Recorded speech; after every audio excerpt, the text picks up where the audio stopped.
for nothing. Now he can collect his life insurance, right? I can finally be compensated for the misfortune of marrying you. Show me how much you're getting. I have no interest in joining your pathetic hick funeral.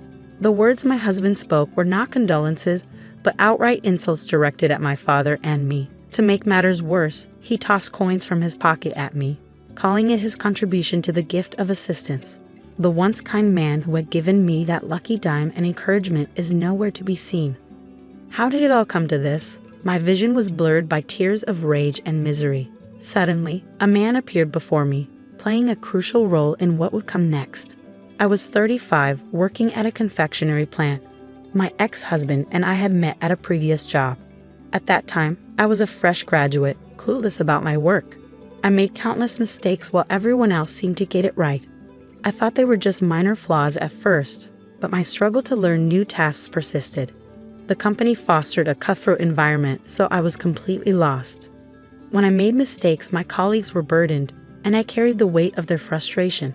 One day, it became too overwhelming, and I ended up crying in a small kitchen corner at work. My ex-husband, who happened to find me there, asked, "What's wrong? Do you want to talk?" I thanked him through my tears and confessed that I had made another mistake. He was 2 years older and had been with the company longer. He listened to my woes and managed to make me smile.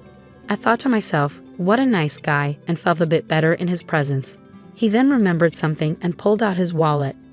Taking out a coin, he said, "This is a lucky silver dime from 1944. I hope it brings you good luck." I vowed to always keep that dime with me, no matter what. I soon found myself falling for him and asked a colleague to help me get closer to him. We started dating, fell in love, and eventually got married. I was ecstatic about the life we were building together. But there was one person who didn't agree with me, my father. He had devoted his life to the family farm, and although he was a man of few words and had rarely spoken to me growing up, he had a clear objection to my marriage. "I think you're rushing into this," he said. "I don't trust him. He might seem like a nice guy, but I believe there's someone else hiding behind that facade. You should wait and get to know him better." I retorted, "How do you know he's not good for me after meeting him just once? Besides, you've never given me any fatherly advice before. Now, all of a sudden, you're acting like a concerned father and lecturing me. I'm an adult. I don't need your permission." Hearing his objections for the first time, I felt hurt and unfairly blamed him. He never mentioned it again, and I ignored his warning, got married, and left home. We hadn't spoken since then. I told myself everything was fine. I had my husband and was happy with my marriage. I pretended there was nothing wrong in my life, but the reality was far from what I had imagined. Shortly after we married, my ex began to act arrogantly toward me. "Hey, where's my dinner?" he would demand. "Didn't I tell you to clean the house? I'm embarrassed living in this mess. I want to wear this tomorrow, so iron it and don't forget to polish my shoes." Despite his mistreatment, I tried my best to balance work and home life. I perfected housework to avoid criticism, but he took it for granted and never showed appreciation. "Good job, huh?" he would say sarcastically. "Of course, you should be able to do all of this as a wife. Are you seriously asking for a compliment? If you think this is praiseworthy, you should be on your knees thanking me for my job." And now, with his promotion to manager, he used his position to demean me even more. "All your work proposals are lame and boring. It's clear you were born and raised in the backcountry. Your existence reeks of mud," he sneered. He didn't just degrade me, he also disrespected my family. I was growing increasingly fed up with him. He even mocked my hobby of sketching new dessert ideas, which I was passionate about. I spent a lot of time on it, but he dismissed my sketches as terrible designs and said I was wasting my time. His disdain escalated to criticizing my family and the products they sent us. "Send me T-bone instead," he sneered. "It's a shame your family is too poor to send anything of value." His venomous remarks were revolting. It was infuriating that he couldn't appreciate the kindness of others. I should have confronted him, but I disliked confrontation and couldn't stand up for myself. I was also terrified of being left without a place to go if he kicked me out. The fear of being lost kept me from arguing with him. He knew he had control over me, so his behavior worsened. One day, I cooked a white stew using milk from my family. As I anticipated, he viciously criticized it, saying, "Ew, it smells rancid and reeks of poverty. I can't eat poor people's food." I was prepared for his harsh comments and planned to shrug them off. But this time, he crossed a line. Before this stew stinks up the whole house with the odor of poverty, I'm throwing it out. I feel like I'm in jail being served such food. Seriously, you're the worst wife. He dumped the pot of stew into the trash. I finally lost my temper. How could you throw away the food I took time to make? You're disgusting for wasting perfectly good food like that. Instead of apologizing, he snapped back, blah blah blah. You're so dull, useless, and annoying. Who do you think you're talking to? I'm better than you. You're just a burden. I don't need you anymore. Then he revealed why he married me. I thought at 35, you'd have savings. You seemed out of the dating loop for so long. I just wanted your money and to use you like a robot. You wanted me anyway, so it was a win-win, right? His cruel revelation hit me hard. He had only married me to exploit my finances. We delayed the marriage to make you save more money. It was all part of my plan. My savings are almost gone because you've been splurging, but you never mentioned that your savings are almost gone. How's that my fault? It's your job to manage the finances, so you take responsibility. A penniless wife is worthless to me, lower than my farm animals. With a vile sneer, he suddenly grabbed my sketches from the shelf and tore them to pieces. Pathetic, he shouted, tossing the scraps aside before storming out of the room. What have I ever done to you? I cried out in despair. I've only tried to do my best to make our lives better. That night, I couldn't sleep. I cried my eyes out. The next day, as he coldly told me, "Get out," without even looking up from his newspaper, I realized we were getting a divorce. Okay, I said, resigning myself. I had been thinking the same thing last night, so I quietly packed my things and left the house. As I stepped outside, my father's face appeared in my mind. He had always doubted this marriage. Why hadn't I listened to his words? Tears welled up in my eyes as I wondered what he would have said if I told him about the divorce. Would he have been angry with me for not heeding his advice? Would he have been disappointed or refused to speak to me? Unable to answer these questions, I started living alone, too afraid to confront him. I found a small apartment with my meager savings, but my ex spread harmful rumors about me, making my new life difficult. I was mentally exhausted. While scanning job ads online, I found a listing for a position at a bakery manufacturer, a job I had once dreamed of. Though I felt too old to change careers, I decided to give it a try. Working at the bakery manufacturer and learning new skills restored my confidence. Once I regained my sense of self, I decided it was time to do something I had been putting off. Visit my father and tell him about my divorce and new career. That night, however, I received a call from my mother, who was sobbing. "Your dad passed away in a hospital today. Please come home. The memorial service is the day after tomorrow." The news hit me like a hammer, and my mind went blank. I packed my things in a daze and drove as fast as I could to the ranch. When I arrived, I saw him lying peacefully in a casket. It was too late. I was too late.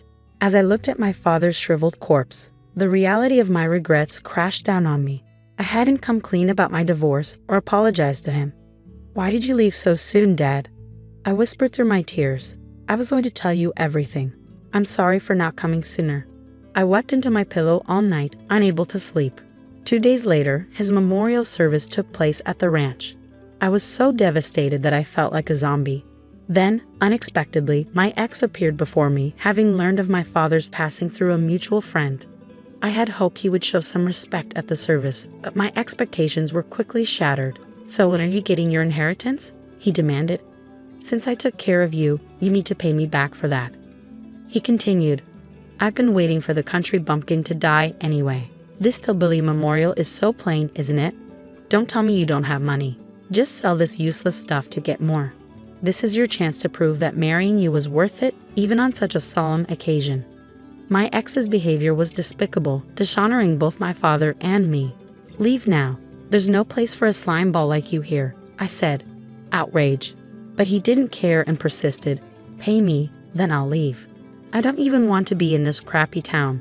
You always complicate things, which is why I divorced you." His cruelty was unbearable. As he continued to press for money and belittle the situation, I felt a deep, angry sadness.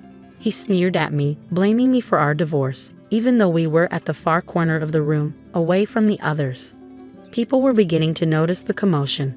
Without warning, he put on a scornful smile. as if struck by a brilliant idea, and reached into his pocket. "Here's my contribution to your gift of assistance," he said, his voice dripping with mockery. He then threw coins at me with a flourish, the clinking sound echoing through the room. His dreadful smile never wavered as he picked up a dime from the floor, holding it up as though it were a trophy. I knew exactly what he meant. Where had the kind man who had once given me that lucky silver dime gone? Tears flowed uncontrollably from my despair. Just then, a man in a luxurious suit approached me. "I apologize for my delay. My deepest condolences. I'm very sorry about your father," he said sincerely. My ex looked surprised and shoved me aside. He quickly plastered a broad smile on his face and extended his hand to the man. It turned out the man was an important contact for a big project my ex had been working on. As my ex chatted away, the man glanced at me over his shoulder, his expression a mix of sympathy and curiosity. My ex saw the interaction and began to shame me. "She's my useless ex-wife," he declared, his voice dripping with contempt. "She thinks crying will fix everything. She sits up high on her throne, never intending to improve herself. I'm embarrassed that I was even giving her a lecture." He laughed dismissively, clearly believing he looked authoritative, but the man remained stoic and calm. "I'm retracting the contract with your company." "What?" The color drained from my ex's face. "She's a key person in the project," the man continued, "and I would never associate with a company that humiliates one of my excellent employees in public. If this dull woman is your excellent employee, there must be some mistake." Ignoring my ex, who was now frantic, the man immediately called his boss and announced the contract's cancellation. My ex's phone rang immediately afterward, his voice trembling as he apologized repeatedly. My father's ranch may have been small scale, but its products were known for their exceptional quality, even praised by renowned pastry chefs. By sheer coincidence, I started working at my current job, where my boss was a fan of my father's milk and butter. My refined palate, honed by top-quality ingredients, was valued in my new role. My dad had never disclosed the specifics of his products to my ex, and I had never boasted about my family's business, so my ex never knew the truth. Looking back, I wondered if my dad had been testing my ex's character. After finishing his call, my ex turned to me, his face ashen. He realized his career might be in jeopardy without this project. His demeanor suddenly shifted as he pleaded, "Please talk to him and make him change his mind. I didn't mean to harm you. Please forgive me. I'm sorry, only because I need to save my career." Reaching my boiling point, I let out all my frustration. "You self-centered bastard. Do you think crying will make things better?" Right back at you. "One of the sketches you tore apart that day was the origin of this project. Now you want to sell my Lane Creek made with my dad's milk, which you once said stunk of poverty." The project my ex was working on involved crepes that I had created and supervised, using cream made from my dad's fresh milk. When he learned the details, he snapped. "Why didn't you tell me?" Kicking over chairs in frustration, he was met with a man's calm response. The man stoically picked up the chairs and placed them back. "You may not realize it, but many industry professionals are here. There's no point in resisting anymore. Your misconduct will spread quickly. You have no place here." My ex collapsed onto the floor, desperation etched into his face as he clung to me. "Please help me," he begged. "I'm going to lose everything. I'm so sorry for what I've done. Please just help me." He clung to me, miserable and pleading. I decided to respond with a sweetness that masked my true feelings. As he looked up at me with hopeful eyes, thinking he was saved, I took the lucky silver coin he had given me when we first met out of my purse. I lowered it to his eye level and then deliberately dropped it onto the floor. "You make your own luck," I said coldly. "Hope you understand that someday." He was stunned, frozen in place like a statue. Ironically, the tables had turned, and he began to whimper. "Be quiet," I snapped. "Stop disrupting the memorial. Aren't you ashamed of yourself? You're the lamest person here. Good riddance to bad luck." With nothing left to say or do, he fled the house, tail between his legs. A week after my father's funeral, news broke that my ex, who had been responsible for the project's failure, faced severe repercussions. He was reprimanded by his superiors, and when it was discovered he had embezzled the project budget, was fired and criminally charged. He was left exhausted and broken, his bad deeds catching up with him. He ended up living in a shabby apartment, alone. Meanwhile, my dad's friends and staff, who had inherited his commitment to quality, continued to uphold his legacy. They were expanding their business and maintaining the high standards he had set. The man who had canceled the project contacted me and shared that he had known my dad for many years. He recounted a conversation he'd had with my father after I was hired at his company. "Your daughter is putting a lot of effort into her work, even amidst her divorce," he said. "I want to support her as much as I can." Though he was aware of my divorce, he seemed relieved. "It's heartbreaking to know she was mistreated and that your family was disrespected. Knowing her, I worry that she pushed herself too hard. I'm ashamed I didn't reach out when she was suffering. I hope to see her thrive in her own happiness from now on. Please take care of her." Listening to these words, I couldn't stop crying. Discovering my father's true thoughts and how he cared for me filled me with overwhelming gratitude. Despite the struggles, I now felt hopeful about my future. "I'm sorry, Dad, for not being by your side in your last moments," I said to the sky. "There have been many struggles, but I'm better now. I'm living a full life, learning to be a patissier. I'm going to use all the products you cherished for so many years. Please watch over me from heaven. I love you so much." With my heart full of gratitude, I promised to keep working hard to become the patissier he believed I could be. "I'm divorcing you because my mistress is pregnant with a son. You're a defective product for not bearing a son. So get out." "Mistress? You can't mean that woman." Pointing at the woman next to her husband, Brian, the woman retorted with displeasure. "Don't point at me. I'm Aurora. How rudely middle-aged of you." "That's right. That's why I'm dumping you." Brian and Aurora sneered. I was dumbfounded. How can she openly admit to being a mistress? Normally, you'd hide such a thing. And to divorce because his mistress is pregnant? There's a limit to making selfish claims. Does he have any idea how much I've put up with? Well, divorce suits me fine. I have plenty of evidence, and he's admitted to the affair. I'll discard this husband for compensation. I'm going to bring him to the lowest of lows. Prepare yourself. I clenched my back teeth and headed to my room. My name is Serenity. I'm a 43-year-old housewife raising 4 daughters. My eldest, Luna, is 11 and in middle school. Stella, 9, is in elementary school and mostly takes care of herself.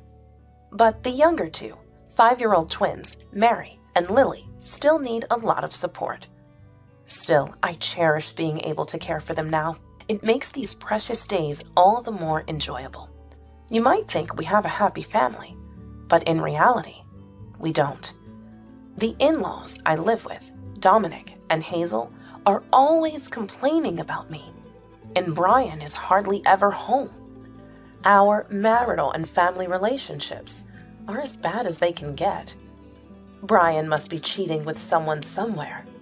Of course, I've hired someone to investigate Brian's conduct, but the girls need their father. With that in mind, divorce doesn't seem so simple. My resentment only grows. If it weren't for living with Dominic and Hazel, it might not have come to this. It's regrettable, but there was nothing to be done at the time. Brian and I met through a mutual acquaintance. Back then, I was working as a hairstylist at my mom Grace's salon and was close to a woman in the neighborhood named Natalie. I know a man about your age who frequents my favorite jewelry shop. Natalie started talking about this man. His name was Brian. He appeared to be the heir to a jewelry sales company, an elite graduate who was too busy with work to meet women. Why don't you meet him?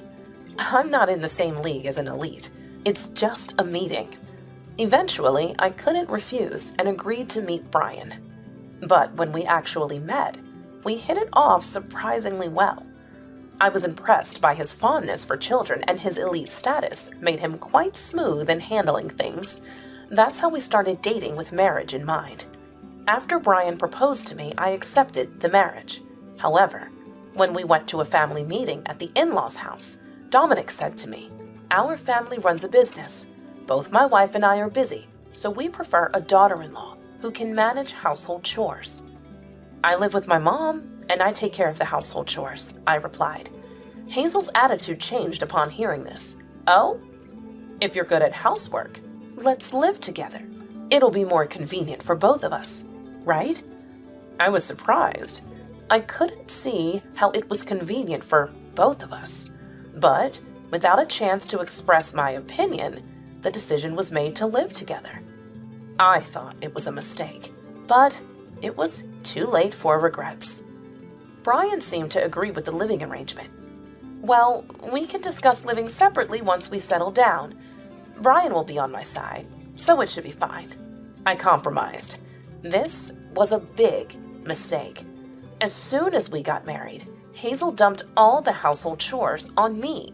"Serenity, I'm off to work, so please take care of the cleaning and laundry," she said. "Yes," I replied. Hazel became an employee at Dominic's company, but it was only on paper. Essentially, she pushed the chores onto me and went out to enjoy herself. The atmosphere wasn't right to bring up living separately. I sighed in resignation. Still, I could endure being burdened with housework since Brian's income was good and I had become a housewife after marriage. Despite my complaints, I earnestly tackled the chores. However, one day, Dominic asked for a favor. "We're in a bind because a part-time employee took off. Could you help out at the store?" His company was a jewelry sales business involved in wholesale and also owning retail stores. He was essentially asking me to work as a salesperson. Though I had my grievances, I was living with Dominic. If I were to refuse, it would sour the atmosphere at home. Reluctantly, I accepted the job. That was my second big mistake. Dominic, encouraged by this success, frequently asked for my help at the company. I missed the chance to refuse and ended up doing whatever Dominic asked. Honestly, I was even considering divorce. Then, I discovered I was pregnant. When I shared this with Dominic and Hazel, they were overjoyed. "Wonderful, Serenity! You must prioritize your health now. No need for household or work chores."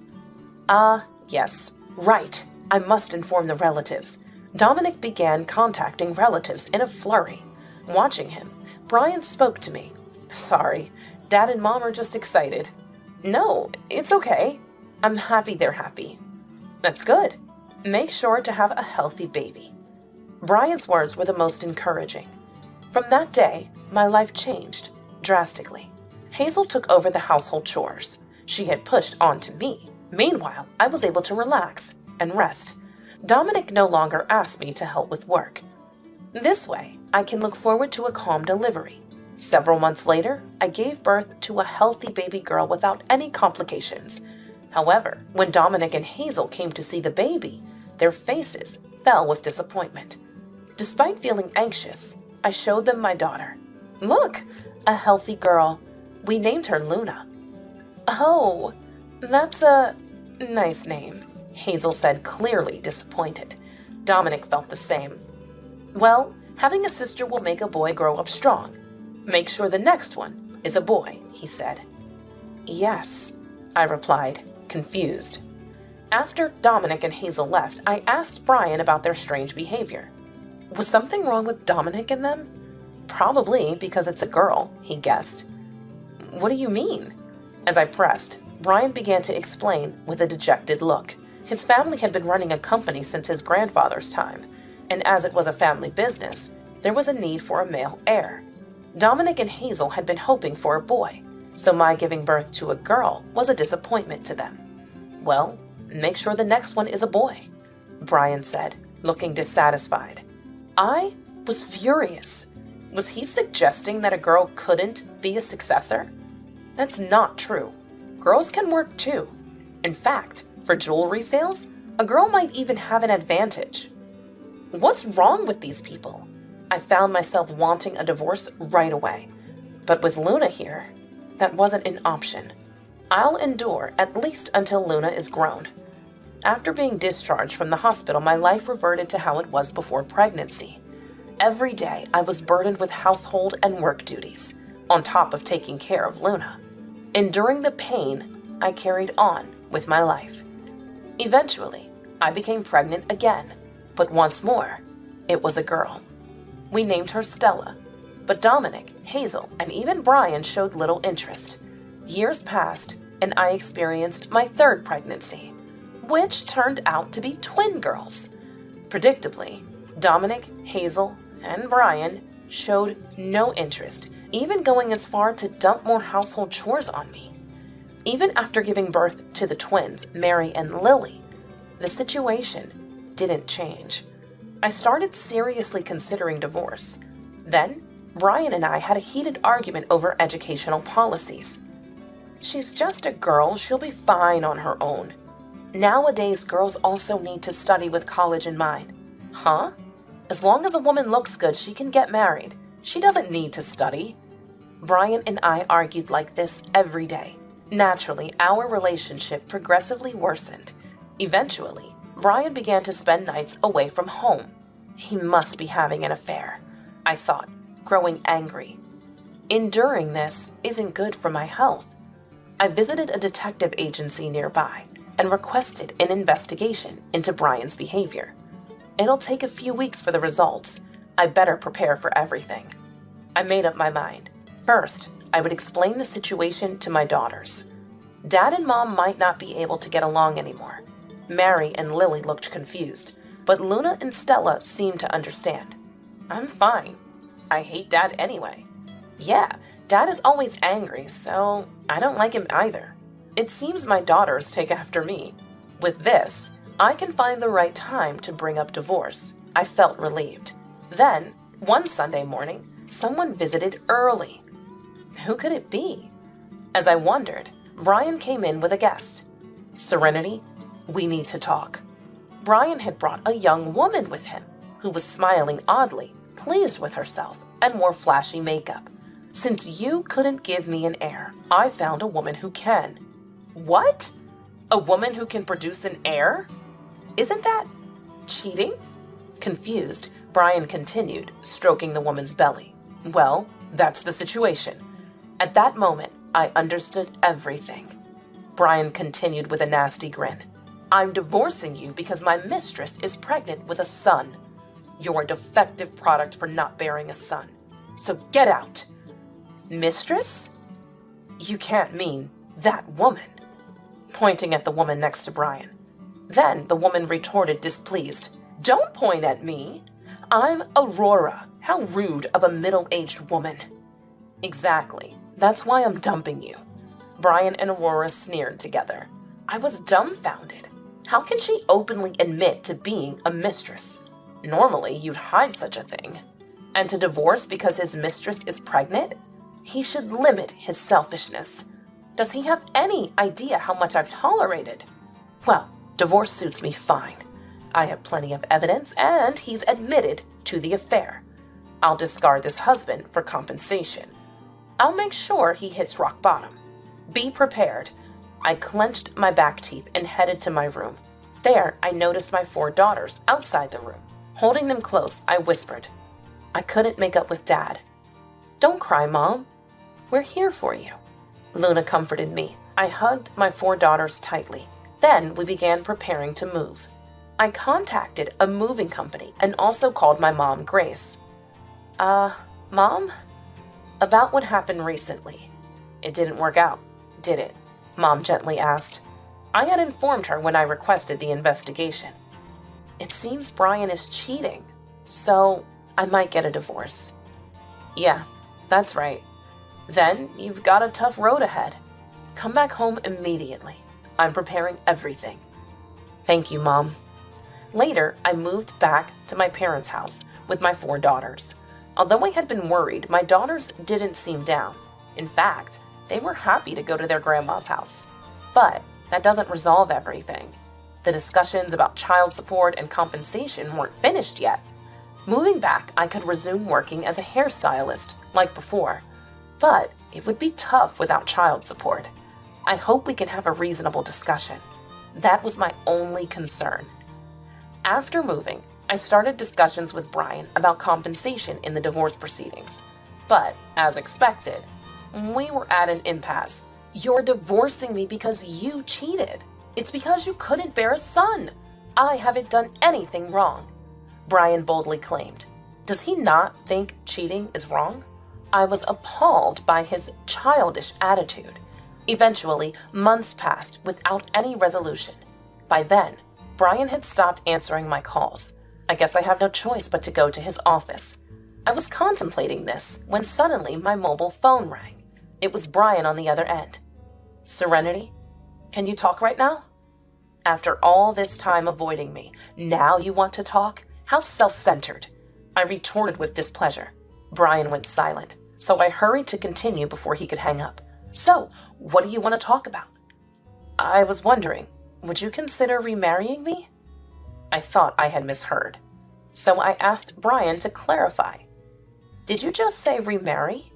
You're joking, right?" "I'm not joking. Things are just the worst right now." Brian sounded quite down. Despite the hassle, I asked why. Brian then shared his story. A few days before the call, he received a message at work from his parents that Aurora was about to give birth. Thinking the long-awaited son was arriving, Brian rushed to the hospital. By the time he arrived, Aurora had already given birth, but Brian found his parents standing dumbfounded outside the delivery room. "Did something happen to Aurora?" Brian asked the doctor. The doctor said the birth was successful. Curious, Brian went to see the baby. At the newborn room, a nurse pointed out Brian's child, but the moment he saw the baby, Brian turned pale. The baby clearly wasn't mine. "But if it was just born," I began suggesting perhaps it was too soon to tell, but Brian interrupted loudly. "The baby's skin was dark, but Aurora and I are both white." It was evidently not his child. I figured as much. I found myself responding. Brian retorted with displeasure. "What do you mean by figured? Before you decided to divorce me, I had an investigation done on you," I explained. "An investigation?" Brian was shocked. I continued nonchalantly. "I had your affair partner, Aurora. Was that her name? I had her investigated too." "And?" "She had other men she was close to, including a black man. Maybe he's the real father," I teased. "But I thought—" "You really believe that? It's laughable. Like a young woman would be satisfied with a middle-aged man." I laughed loudly at him. Brian's anger exploded, raising his voice. "Shut up! Don't laugh!" Ignoring Brian's words, I laughed heartily before bringing up the subject of child support and compensation. "About the child support and compensation." "Shut up! I said we should remarry." "And I said no," I yelled back, and Brian shouted even louder. "If you don't want to remarry, then you raise the kids. That's the condition for paying compensation and child support." What an outrageous thing to say. I was so appalled I was left speechless, and he hung up on me. After that, the phone went unanswered. If he won't take my calls, we can't talk. "I don't want to see him, but I guess I have to go to his company," I muttered as I shoved my mobile phone into my pocket. Then I went down to the beauty salon below. Natalie, a client, was waiting there, and Mom was attending to another client. I greeted Natalie with a friendly smile. "Sorry to keep you waiting." "It's okay, but I'm sorry for the trouble with that matter." Natalie was considerate enough to not mention Brian's name. "No, it's fine. We're just arguing about the compensation." "Are you really okay?" Natalie looked at me with concern. I faked a smile. "He doesn't think he's done anything wrong, so he doesn't plan to apologize." "That's tough. It would ignite a firestorm if it got out on the internet, but I don't plan to blow things up that much." I laughed as I responded. "I noticed Mom's client eavesdropping. It's better than bad rumors spreading." I pretended not to notice and started my work. Eventually, Mom's client left while I was cutting Natalie's hair. Then Natalie spoke up. "Serenity, about the client just now. Shouldn't you have asked her not to spread the word?" It seemed Natalie also noticed the eavesdropping. "If bad rumors spread, maybe they'll learn their lesson," I replied with a smile. Soon, Natalie's haircut was finished.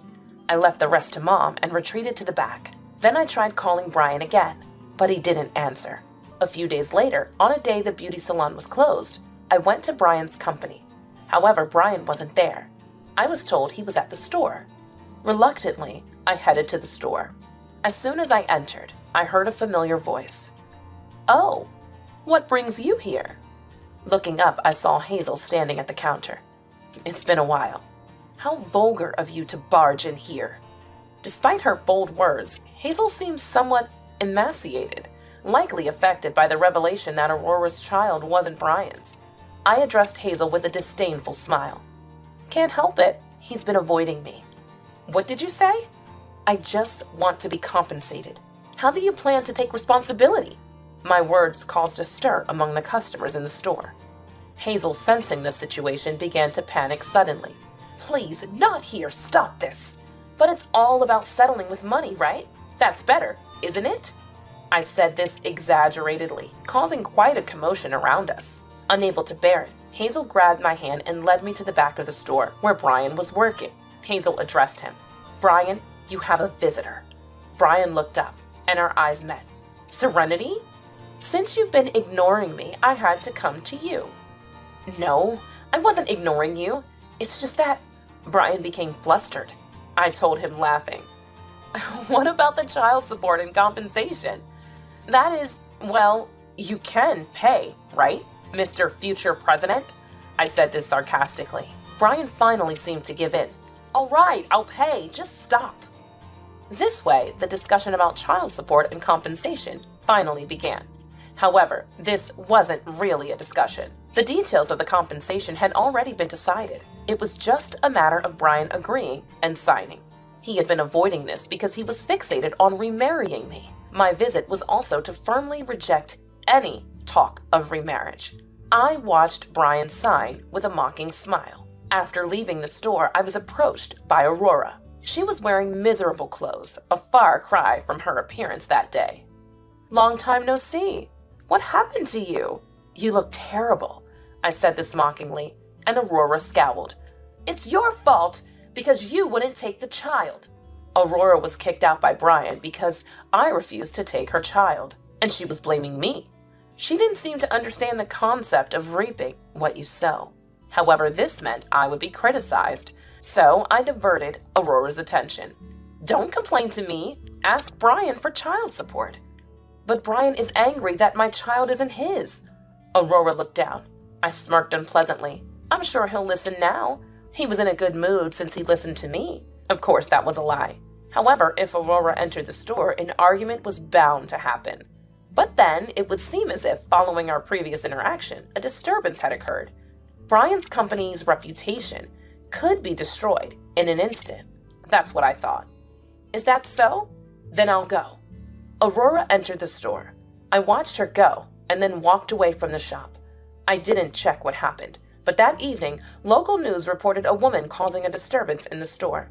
Hopefully, this taught them a lesson. I was smugly satisfied. However, a few days later, the situation took an unexpected turn.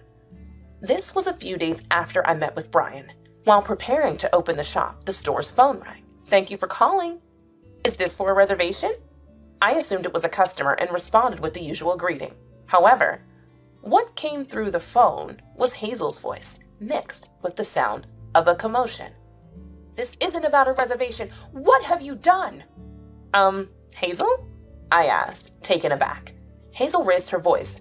It's your doing, isn't it? The store is swamped with people right now. Excuse me? The store is popular. Is that what you mean? No. Everyone's here to cancel their orders. The call ended abruptly with loud voices in the background, leaving me perplexed. After getting permission from Mom, I headed to Brian's company store. As I approached, I saw a huge crowd outside. Dominic, Hazel, and Brian were trying to calm the gathered crowd. Soon, Hazel spotted me. The moment she did, Hazel raised her voice. What are you going to do about this? What happened here? Rumors of bankruptcy are spreading, all because of you. I was at a loss, having no idea what she meant, so I asked Hazel to explain from the beginning. According to Hazel, after my visit to the store, a customer came in wanting to cancel a jewelry purchase. Hazel, having not yet ordered the product, accepted the cancellation. However, cancellations began to increase until a crowd formed. I had an inkling about the cause, but asked anyway. Why did this happen? There's a rumor on the internet saying it's dangerous. While talking, the crowd pushed me away from Brian and the others, forcing me to leave the scene. I learned the full story a few days later. The whole incident unfolded like this. It all started with the conversation in my beauty salon. That day, a client who had overheard my conversation with Natalie posted anonymously on the internet. There's someone arguing over compensation, the son of a jewelry company's president. They must have thought it would be safe to post anonymously. Actually, that alone wasn't the problem. But a few days later, Hazel and I ended up arguing in the store. Someone who saw that posted similarly online. There's a commotion at a certain jewelry shop. They're talking about compensation. Then the news about Aurora topped it off, making it easy to identify the company and store, leading to rumors that the store was in danger. This turned into bankruptcy rumors, causing customers to rush for cancellations, similar to a bank run during a financial crisis. Consequently, the company went bankrupt, leaving Dominic, Hazel, and Brian in debt. Now they're living on part-time jobs, leaving me worried about receiving child support and compensation. I should have taken the child support and compensation in one go, I occasionally thought, but living quietly and happily with my 4 daughters is fulfilling enough. My daughters are more important than money, without a doubt. It's like a dream come true, a $300 million inheritance and our own company. When the employees saw my sister-in-law, Mary, celebrating my father's inheritance, they began to whisper to each other. The employees were ecstatic, and Mary said triumphantly, "Please be quiet. This is the point which my husband will inherit the company and $3 million. Hearing this, one of the employees began laughing uncontrollably. "What's the deal?" Sitting beside his perplexed wife, my elder brother was reading the will from the lawyer. My brother's face turned pale as he read. "Look at this." When my brother showed her the will, she screamed. Lucy is my name. I'm 29 years old and work for my father's business. When he was young, my father had the foresight to start a business from the ground up. It's since grown to a modest-sized enterprise with many employees. Of course, soon after launching the business, he incurred debt, and even as a small child, I could imagine how difficult it must have been for my father. Even after the company grew, I wanted to help my mother, who mostly did clerical back-office work. My parents encouraged me to attend college and pursue a career of my choosing, but my dream was to work for the company that my father had worked so hard to build. That was the first thing that came to mind when I was considering my career path after graduating from high school. Bob, a veteran employee, was the first person to mentor me when I joined my father's company. Bob patiently taught me the fundamentals of business without looking at me through the lens of being the president's daughter. I was able to learn more about the company thanks to Bob. On the other hand, my brother Tom, who's just 2 years older, went to college to study management. From a young age, he was proud to tell his college friends that his father was running a business and that he would eventually take over the business. Tom's friends would ask, "What are your plans after you graduate from college, Tom? Don't you have to look for work?" "I don't need to look for work because I'll be working for my father's company. I'll eventually be the company's president, so I'll take my time gaining management experience until then." "So you're going to be the next president of the company? Then your life will be safe and secure. I'm jealous of you." One of Tom's friends remarked, "Tom, you have a younger sister as well. Isn't there going to be a fight over who's the successor?" "Younger sister? I do, but she's a high school graduate and a simple person." "That's something you say a lot." "She appears to be doing some behind-the-scenes work for the company. If I become president, I'll keep her on as long as she listens to me." My brother was blowing money and fooling around under the guise of gaining experience as a business manager. He knew that if he behaved well, his friends would flock to him.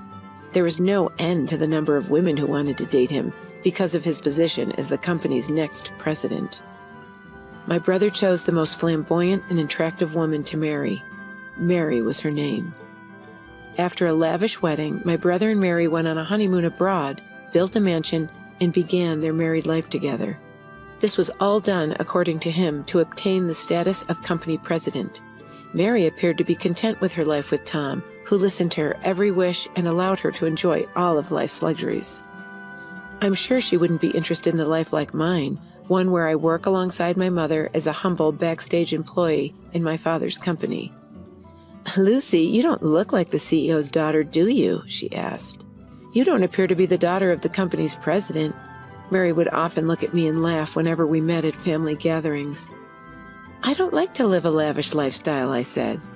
She looked at me as if I were a moron. I feel sorry for you because you were born as the daughter of a company's president, but you have no idea how to spend money. What? You live at home with your parents and you have a lot of money, so you don't need to work so hard.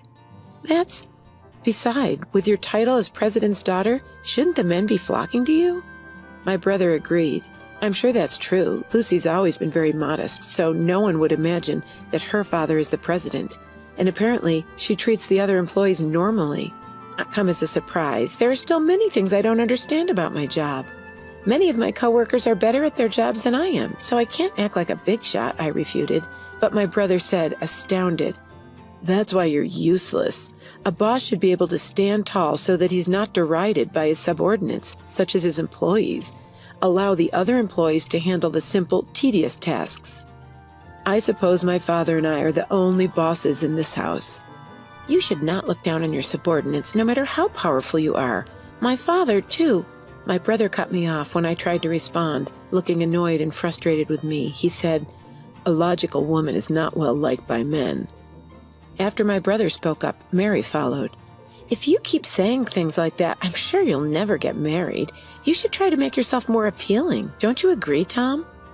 "Yeah, well, when I become president, I might fire a humble employee like you," Tom said. My brother and Mary only said what they needed to say, and they quickly left. My mother, who'd remained silent during this interaction, consoled me after they had gone. She said, "You're doing an excellent job with the company, which greatly helps me and your father. Don't be concerned about what Tom says." My father nodded, a stern expression on his face. My parents had previously expressed their displeasure with my brother's ideas to his face. But after that, my brother and Mary became visibly upset and stopped visiting our house for over a month. I recalled the depressing atmosphere at the time, so I suggested to my parents, "Tom and Mary are free to say whatever they want." After that, Tom and Mary continued to live their lives as they pleased, dining lavishly at high-end restaurants and vacationing at famous resorts. The purpose was to give the impression that Tom would someday be president of my father's corporation. My father was working hard to expand his business at that time, but one night at home, he complained of chest pain. I said, "Dad, are you all right? Try and relax. I'll call an ambulance." "Lucy, get this." While we waited for the ambulance, my father pointed to a drawer and told me he had a letter for me. I quickly took the letter from the drawer. "I want you to read this. If anything happens to me, everything else is up to the lawyers," he said breathlessly before losing consciousness before the ambulance arrived. And despite being rushed to the emergency room, he died without regaining consciousness. My brother and Mary, who were away on a trip, were unable to be there for my father's death. They returned from their trip 2 days later at the conclusion of my father's funeral. Tom said, "We're just glad we arrived on time. I never imagined my father would pass away while we were on vacation." I was completely taken aback. My brother and Mary arrived at the funeral without a care in the world, making no mention of the fact that my mother and I had been left to handle the arrangements. I asked my brother about it in private so that the employees present would not hear. "Couldn't you have arrived home earlier?" "What? I couldn't because I'd already booked our return flight," my brother said, without apologizing, and then addressed the employees. "Thank you all for your help, and please, from now on, leave it to me to take my father's place in an honorable manner." Mary looked around at the employees who had quieted down in response to my brother's words, and she said admiringly, "That's exactly what Tom would do. Everyone is speechless because they're so impressed." "Right? It's only natural given my dignity." Pridefully, my brother asked, "Lucy, isn't the ceremony just about to start? Please hurry and show us the way." I was irritated by my brother's late appearance and his arrogance, but I led him, Mary, and the employees to the meal ceremony party table. My brother continued to act arrogantly as we ate. "Isn't the quality of this food questionable, Lucy? This will degrade our father's standing as president." Mother and I already discussed it, and we came to an agreement on the food. Besides, I don't want you telling me what to do. This is why people have no idea what it means to be president. He gave orders not only to me, but also to the other employees. Serving other people, you're pointless. I rushed to stop him after hearing him order Bob, a veteran employee, to do his bidding. Tom, you're so bold. Don't be impolite to Bob. What? They're rude people. Why should I be humble in front of a mere employee? These guys ought to have more regard for me, the president. Mary was also getting into the spirit of things, and she charged at me. That's right. Stop talking down to Tom, the company's president, Lucy. If you continue to disobey him, he'll fire you. He has the authority. A man appeared just as my brother and his wife were blustering on. He said, "Please, excuse my interruption. Your father asked me to look after his inheritance." He was the lawyer my father had retained while he was still alive. Then I remembered. My father had told me shortly before his death that he had already hired a lawyer. It seemed my father had been considering his own death and had spoken with a lawyer several years before he collapsed. My brother and Mary's eyes lit up when the lawyer mentioned inheritance. They gladly welcomed the lawyer into their room. Tom said, "Thank you for attending. The sooner we complete this task, the better. Come on in." But as he spoke with the lawyer, Tom began to sob. Wasn't my father's inheritance worth $300 million? When Mary heard this, she squealed with delight. $300 million? That much money in a company that belongs to us is a dream come true. When the employees heard this, they began to whisper. Mary triumphantly declared to the mourning employees, "Quiet. This is the moment when the company and its $300 million inheritance pass to Tom." Hearing this, one of the employees began laughing uncontrollably. "What's the deal?" My brother had received the will and was reading it next to Mary, who was wondering what the employees found so funny. My brother's face turned pale as she watched. Mary, according to the will, the entire company will be given to the eldest daughter, to Lucy." He stared at the will for some time and then began shouting, "This is not possible! This is incorrect!" In a troubled tone, the lawyer said, "This is a legally enforceable will." My brother's voice became more and more choked. "What? I couldn't care less. How can Lucy become president instead of me? Perhaps Dad was simply getting old and senile." Yes, your father lacks sound judgment. A will made by a senile old man is null and void." Hearing these words, I completely snapped. I couldn't let these two people insult my late father. I couldn't let anyone, even family members, bring down my father, who was a good man until the end. Enough! My brother Tom becoming president would be even more unthinkable in my opinion. The words infuriated my brother. "What? Are you trying to tell me that I'm unfit to be president?" I responded without hesitation. "You are correct. How can you be president of this company if you've never even helped it?" "Don't be a moron. Mary and I even built a house fit for a president, and we went to great lengths to make me look the part. Do you mean building a mansion unsuitable for a man of your stature, or eating at fancy restaurants? That's not good for business. It's only money. After all, didn't Father cover the majority of the costs for the new house and extravaganza?" "How in the world would you know that?" "Just before he died, Dad left me a letter. In the letter, he detailed all the money he had spent on you and stated it would be given to you in a gift during his lifetime. As a result, your share of the estate is practically nothing." Mary panicked when she heard this. "Wait a second. Isn't this inheritance worth $300 million? Did we already spend that much? It's not fair that we got so little out of it." The employee who had just burst out laughing quickly approached Mary and informed her that $300 million comes from the company, not from personal assets. I believe all the employees here are aware of this. "Money from the company? Isn't that something that can be inherited?" I informed Mary it is indeed. The money from the company is not inheritance for the family, so I'm pretty sure my brother's share is negligible. That breaks my heart. "Oh no!" Lucy was completely taken aback. "The inheritance! $300 million!" My brother stood up as if he'd had an epiphany, and he yelled at the employees. "You want your company president to be a plain woman like Lucy? You must believe I'm more qualified to be president. I have the same amount of charisma as my father." Not one of his co-workers agreed with him. Bob then took the initiative and began talking with my brother. "Your predecessor, your father, was a charismatic man who founded the company during his lifetime. However, you and he are not the same person." "What?" "What you have is arrogance, looking down on us, not charisma." "What?" My brother became enraged when the employee calmly refuted him. "Tom, you may be an employee of our company, but we, the employees, rarely see you at work."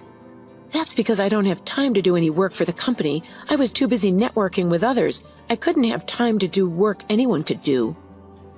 "You call going on trips and fun at night networking?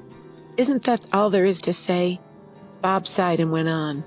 "In that regard, Lucy worked hard every day to learn more about the company while performing her unobtrusive, behind-the-scene duties."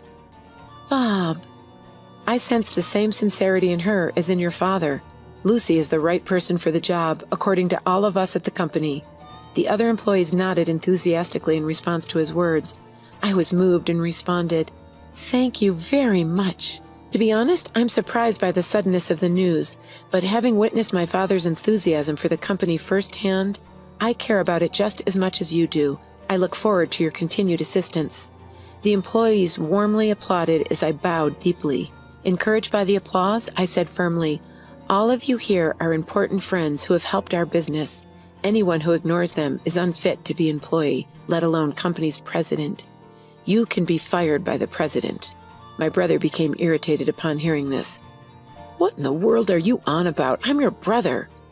"What exactly are you on about? You even said that if you became president, you would fire me, brother." Ugh. "I can't afford to pay a salary to an incompetent employee simply because he's family." "This is completely absurd. Someone, please speak up." With a pitiful expression on his face, he begged for assistance from those around him, but the employees gave him only cold stares. Realizing that no one was on his side, my brother and Mary fled the scene. After that, Tom lost his job and survived on the small inheritance he had received, but the funds quickly ran out. "Can you lend me money, Lucy?" I threw him to the ground. I was disgusted by my brother, who even after being fired, did not try to find a new job and was still relying on his family to help him. I told my mother flatly not to give my brother any money. His friends, who had once been so supportive, abandoned him after learning that he had lost his position as president to his sister. When Mary married my brother, she had been planning to be the wife of the company president, and not a single one of her friends seemed to sympathize with her. When their living expenses became unsustainable, my brother and his wife decided to sell their mansion. The money from selling their house may have allowed my brother and his wife to relax and resume their previous lifestyle. However, without any income, my brother and his wife's savings quickly ran out. When they had nothing left to sell, they could no longer pay their living expenses. When they finally decided to give up and work, no one would hire them because they had never worked a day in their lives. Tom was eventually able to find a part-time job at a convenience store. Now he is working at a convenience store, a job he is unfamiliar with, and has been told that his work is inadequate by other part-time employees who are much younger than he is. Mary, too, can no longer be a full-time housewife like she used to be. She has joined the part-time housewives she used to mock, and she now works as a cashier at a supermarket from morning to night for a low monthly salary. I, on the other hand, am using what I've learned from my behind-the-scenes work to help the company. Bob and the other employees have been working with me, and the company has been steadily growing. My brother's case may have actually strengthened employee unity. I vowed to continue working with my mother to grow the business in order to bring more joy to my Father in heaven.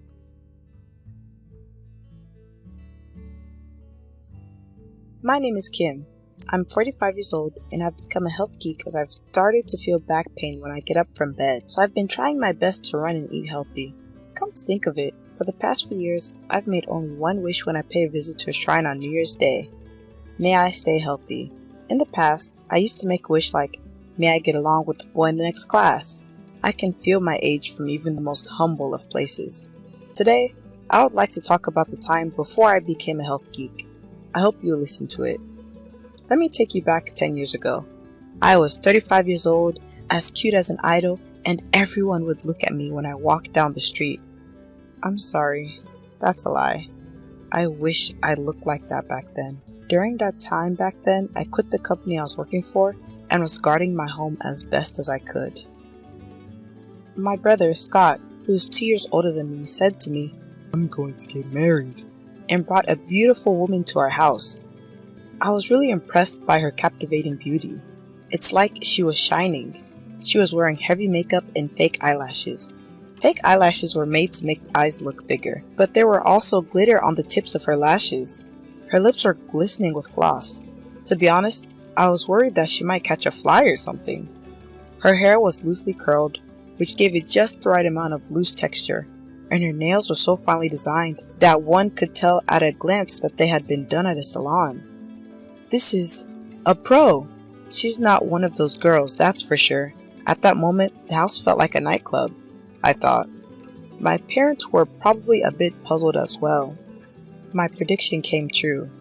The woman, Remy, and my brother had met at a bar. My brother told me that he had seduced Remy, who was a lounge girl, as if it were a fairy tale, but I don't think that it was his skill at all. My brother is rich enough to be recognized at a glance. What do I mean? He's covered from head to toe in name brand clothes, which I tell him not to do because it's tacky. Glasses, suits, ties, pins, belts, shoes, everything name brand. If such a rich looking guy were to make a pass at me, I would be like, I'm not interested. I would fold my arms and say just that. A brand name wallet covered in jewelry. Then there's the Amex card that comes out of the wallet. I can imagine a brand new Gucci wallet and an Amex card coming out of it. Then I would show my beautiful smile just for you. And it's not right that my brother, who was born without our mother's sense of style and whose only merit is his kindness, could have a girlfriend like that. Oh, come on. I'm so prejudiced against both my brother and Remy. It's rude, I thought to myself. But it was also true that I couldn't shake off the image of Remy's flamboyant appearance, which I didn't think she had come to greet me for marriage, coupled with the fact that she was wearing a revealing miniskirt. Moreover, I learned from my brother for the first time that day that Remy was only 20 years old. I was 35. I had no idea that I was going to have a younger sister-in-law. I already didn't know how I should behave. Remy-chan? No. Sister? My head was in turmoil. My mother said, 37 and 20? My father said, if my son chooses. His face was like a samurai that heard his son chose to join the war. Scott may or may not have known of our embarrassment. I'm going to marry Scott, so please take care of me. Remy laughed in a nonchalant manner. We were stunned from start to finish as we literally received only a marriage report, without any lively conversation from Remy. One night later, my brother said to me, I'm sure you must have felt embarrassed, and I understand how you feel. I want you to come to a dinner party with me and Remy next time. If you just relax and talk to her, you'll see that she's a good girl, he said. It is true that we have fixed our impression of Remy by her appearance and the way she speaks. Maybe she is a good girl if we talk to her. I didn't talk to Remy much yesterday. I was not keen on the idea, but I decided to get to know Remy properly for the sake of his happiness. My parents seemed to feel the same way, and with the agreement of everyone in the family, a dinner party hosted by Scott was held the following weekend. Surprisingly, the mood at the dinner was friendly from start to finish. When you think about it, Remy is a lounge girl. In other words, she is in the hospitality business. She had the skill to draw out good conversation even from people like our family, who were a bit more reserved. She would talk about Scott and other topics, so we never lost track of what she was talking about. From the outside, Remy gave the impression of living in a different world from ours. I was prejudiced. I'm sorry. I reflected on that. Then, a problem arose when I was about to return to my seat after leaving the restroom at the restaurant. No, they were all really plain, especially his mother, with her face full of spots and wrinkles. I really can't take it like that. I don't want to grow old like that. I thought they were rich, but their house was normal. I really think I married him too soon. I'm afraid that I won't be able to stand his father, who is too much of an old man. I think I'll make up an affair and get a divorce as soon as I can. My future sister-in-law is older than me. She's too old to have a boyfriend. She's fat and a neat. She's so stereotypical. I've got to get out of here before I'm told I have to take care of him in the future. Has my prejudice gone so far that my eyes and ears have gone crazy? I am. Remy, my future sister-in-law, is happily talking bad about our family with her cell phone in one hand in the aisle. Because of that, I couldn't go back to my seat. What should I do? What are you talking about? Should I say that? Or should I keep quiet? While I was agonizing over this, the phone call seemed to have ended and Remy went back to her seat. I returned after a short pause and wondered why I should care. But before I knew it, the dinner party was over and I wondered whether I should break the friendly mood. After that, Scott continued to hold many more dinner parties until the very last minute before the wedding, out of his strong desire to make Remy a member of the family, both in name and in reality. Our parents began to enjoy them. Remy's reputation skyrocketed. Everyone was surprised, and the atmosphere among the family members toward her was great. I didn't record Remy's phone call. I didn't even hear the other person's voice. In addition, Remy is a very good girl in front of my family. Her acting is so good, I probably would have believed her if she told me that phone call was a misunderstanding or a mishearing. Even now, I wonder if I just misheard her. I can't help but wonder. He's still my big brother after all. What should I do? I spent many days scratching my head. Then one day, I received a message from my brother. Remy wants to go out for dinner with you. I'll pay for it, so don't worry. He pointed to a map of a certain restaurant. It turned out to be a rather expensive Italian restaurant. I was happy to get free meals, but why did he choose only me? I'm scared. But Anit, with so much time on her hands, has no reason to refuse. So I went to the Italian restaurant. Kim, thank you for coming. I honestly did not feel bad when Remy recognized me and welcomed me with great joy. I always thought that she was very good at making people happy. I thought I must have misheard her on the phone. However, as the meal progressed, I gradually began to feel uneasy. Kim, it's been quite a while, but you heard my phone call, didn't you? Yes? At our first dinner party, I went back to my seat and you came right back, but the woman who went to the restroom after you came out from behind me at the same time as you. There's only one women's restroom there. You didn't go in there together, did you? Remy laughed as she said this. Oh my goodness. I'm being watched so closely. Indeed, if I recall, I think women went into the restroom while I was listening to the phone call. To be honest, I don't remember much because I was panicked by the content of Remy's call. Speechless and unable to pause, I took a mouthful of pasta in front of me. Food takes precedence over chatting? You're getting fatter and fatter, aren't you? She laughed at me. You're trying to provoke me, aren't you? I was aware of it. I knew it. Don't tell Scott or your parents about that conversation, okay? Remy laughed as she said this. As a side note, I gained weight because I was working for a bad company, which destroyed my life and caused me to overeat due to the stress caused by unreasonable pressure from my boss. At one point, I was petite and skinny, and now I gained weight because I was always putting something in my mouth to relieve stress. It's true that I'm fat, but now that I'm taking care of my mental health, I feel like I can open up and say, what's wrong with being fat? If I were a sumo wrestler, I wouldn't think it was bad, but I'm not a sumo wrestler, and I'm even bigger than the standard weight of one. I'm just fine with my size, because it's important for me to be able to live a non-stressful life. Remy has no right to tell me what to do when I'm not bothering her in the first place. Since you've heard this story, you already know that you and your mother are a little embarrassing. You understand, don't you? No. I've been told I'm embarrassing time and time again. I get it. I wouldn't say my thought out loud. I just imagined that I was somewhere else. I can't tell your mother-in-law not to come to the ceremony, but Kim, you're honestly my sister. You don't have to go. It's hard to move when you're fat, isn't it? I'll send you a wedding invitation as a formality, but I'd rather you not attend the wedding because you have other plans. Oh, and don't worry. I'll get your congratulatory gift. $1,500? I should even get more from you than that. Do you really think Anit has such important plans that she has to cancel attending her brother's wedding? There's no such thing as too fat to move when I've come all the way to this restaurant. I calmed down the desire to plunge my clenched fist into Remy's face. I understand. I'll be absent as you wish. I don't care about anything. And with that, I left the restaurant. When I got home, I told my mother, I'm not going to Scott's wedding. I said, and my mother replied, What's the matter with you all of a sudden? My mother panicked, and my father said, What's going on? My father wondered.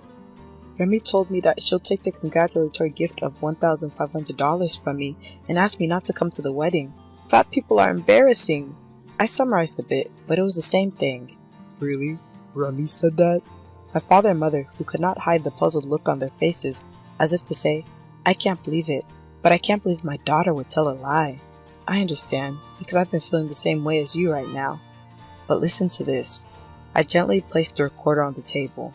Yes, we were eating alone this time, so I had it with me just in case something happened.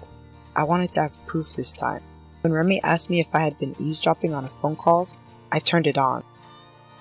When my parents heard the recording, they turned pale, angry, red, and negative 100 times. After hearing everything, She mocked my family! my father yelled and slammed his hands on his desk. I told him that I was wary of Remy because she had said something similar at the first dinner party. He brought a nasty wife. My mother's head was in her hands. No, she's not his wife yet. My brother hasn't registered his marriage yet. My parents looked at me with surprise. I see. No, but what about the wedding? If we offer to cancel it, isn't Scott the one who will ask for a cancellation fee? My father said anxiously. Don't worry, I have a good idea. I won't let you lose a penny, I replied emphatically. We then split up and called Scott's invited guests one by one to inform them to cancel their participation for the wedding. I set up a web-based recording of the call so that the people who would be attending would know what had happened. Of course, I could have told them what had happened verbally, but I wanted those who didn't believe me to be able to listen to the live audio. It's not obvious at first sight, but it is obvious at first hearing. On the phone, we apologized for being lenient in our choice of wife and for getting everyone involved, and sincerely told them why we didn't want them to attend. I would be lying if I said I wasn't anxious. It would be like exposing the family's pettiness, and I was afraid that no one would listen to such an outrageous request, and that I would be disowned by my relatives. But when I picked up the phone and said, my parents want to help their precious son, and we know it's selfish of us, but please help, surprisingly, everyone agreed with us. You can't let him marry like that. I was even scolded. He was right.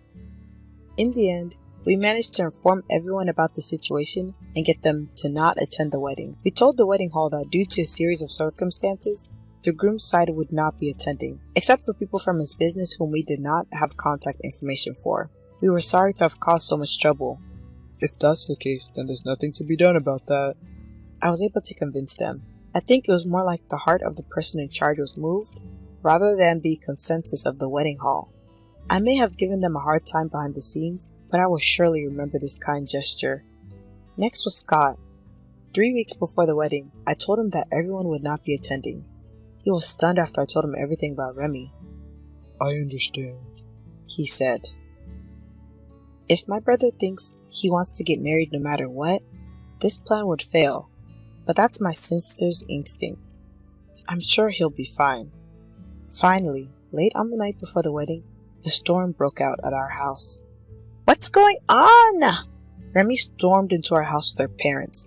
Scott was behind them. Oh, Remy, what's wrong? My mother said, as if nothing was wrong. What do you mean, what's wrong? Suddenly this week, the number of calls saying they won't be at the wedding slowly increased.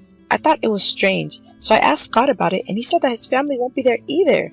What is this on a beautiful day? That's as it should be. We had asked everyone in the wedding hall to cancel their participation early, but we had told them to notify their absence at the last minute. If I had at least kept quiet about the phone call until the wedding, the ceremony would have gone off without a hitch, but Remy went out of her way to contact me. I was convinced that her character, which is unexpectedly reserved and acts immediately when she gets an idea, would be exposed by making me feel rushed. You said that this family is embarrassing. He didn't want his parents to come to the ceremony either. I just told it like it is, and all the relatives decided not to go, okay? Don't lie to me. How could you try to ruin such an important day with a lie?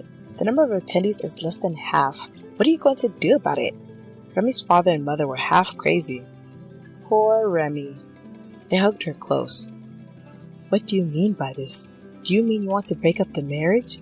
Remy's mother glared at us sharply, but that was not for us to answer. Scott, I don't think so. But are you just going to stand there the whole time? I asked him, but he looked as if he didn't know what he should do. Oh, what do you want to do? The most important thing to remember is that you are the one who has to decide what to do. Do you want to get married? At my words, my father said, I don't approve, he said, but I restrained him. It was important to let Scott give his own answer so that he would have no regrets. This is the woman he vowed to marry. This is her true nature. She's an evil woman. I can understand why it would be hard to believe right away, but my brother is not a man without judgment. I believed in him.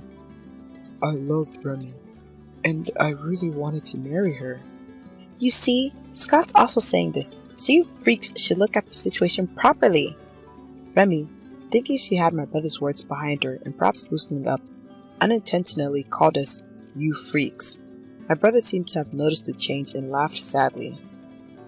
Oh wow. I'm really not a good judge of character. I've never been in love, so when I thought I was going to marry a beautiful girl, I got all excited. That's because you have a track record of being unattractive for your entire life, but you keep your expectations too high. Look in the mirror of reality. That's right. The blood of unattractiveness runs in my family from the generation of my great-grandfathers who passed away. This family has been unpopular for generations. You too should be proud to be unpopular. Hey, I was never unpopular. Mom, don't lie to us. My parents and I were torturing Scott. He laughed. I'm glad I had a good relationship. Even if it was only for a while, I've made up my mind. I'm not going to get married. At that moment, my parents' expressions brightened, and I gave them a high five. Wait, what's going on? You can't just decide on your own and then yell and scream about it with your family. Remy shouted angrily. That's right. The wedding is tomorrow. Please take this more seriously. What is this family embarrassment you've been talking about? It was Remy's mother who asked me that. Finally, this question came. It was like a gut punch. Well, if she hadn't come to me, I would have just told her myself someday. But it's more likely to resonate with the other person if she is interested and asks me. If I tried to force them to listen, they would just ignore me. Why, thank you for asking. Let me show you why the wedding is cancelled. I played back the audio.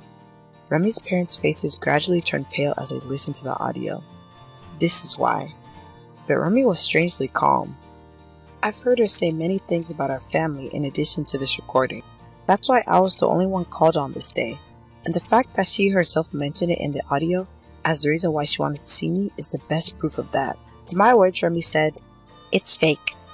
And Remy's parents shook their heads. I'm sorry. My child is entirely to blame.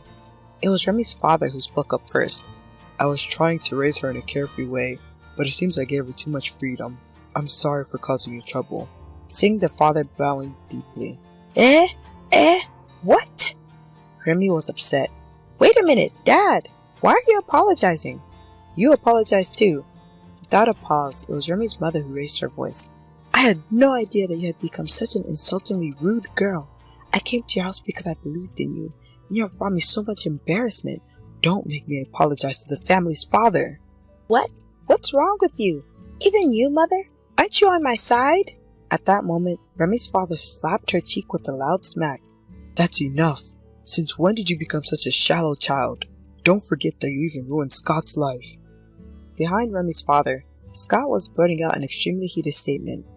I'm not going to get married anyway, so my life won't be ruined by this. Don't let her ruin anyone else's.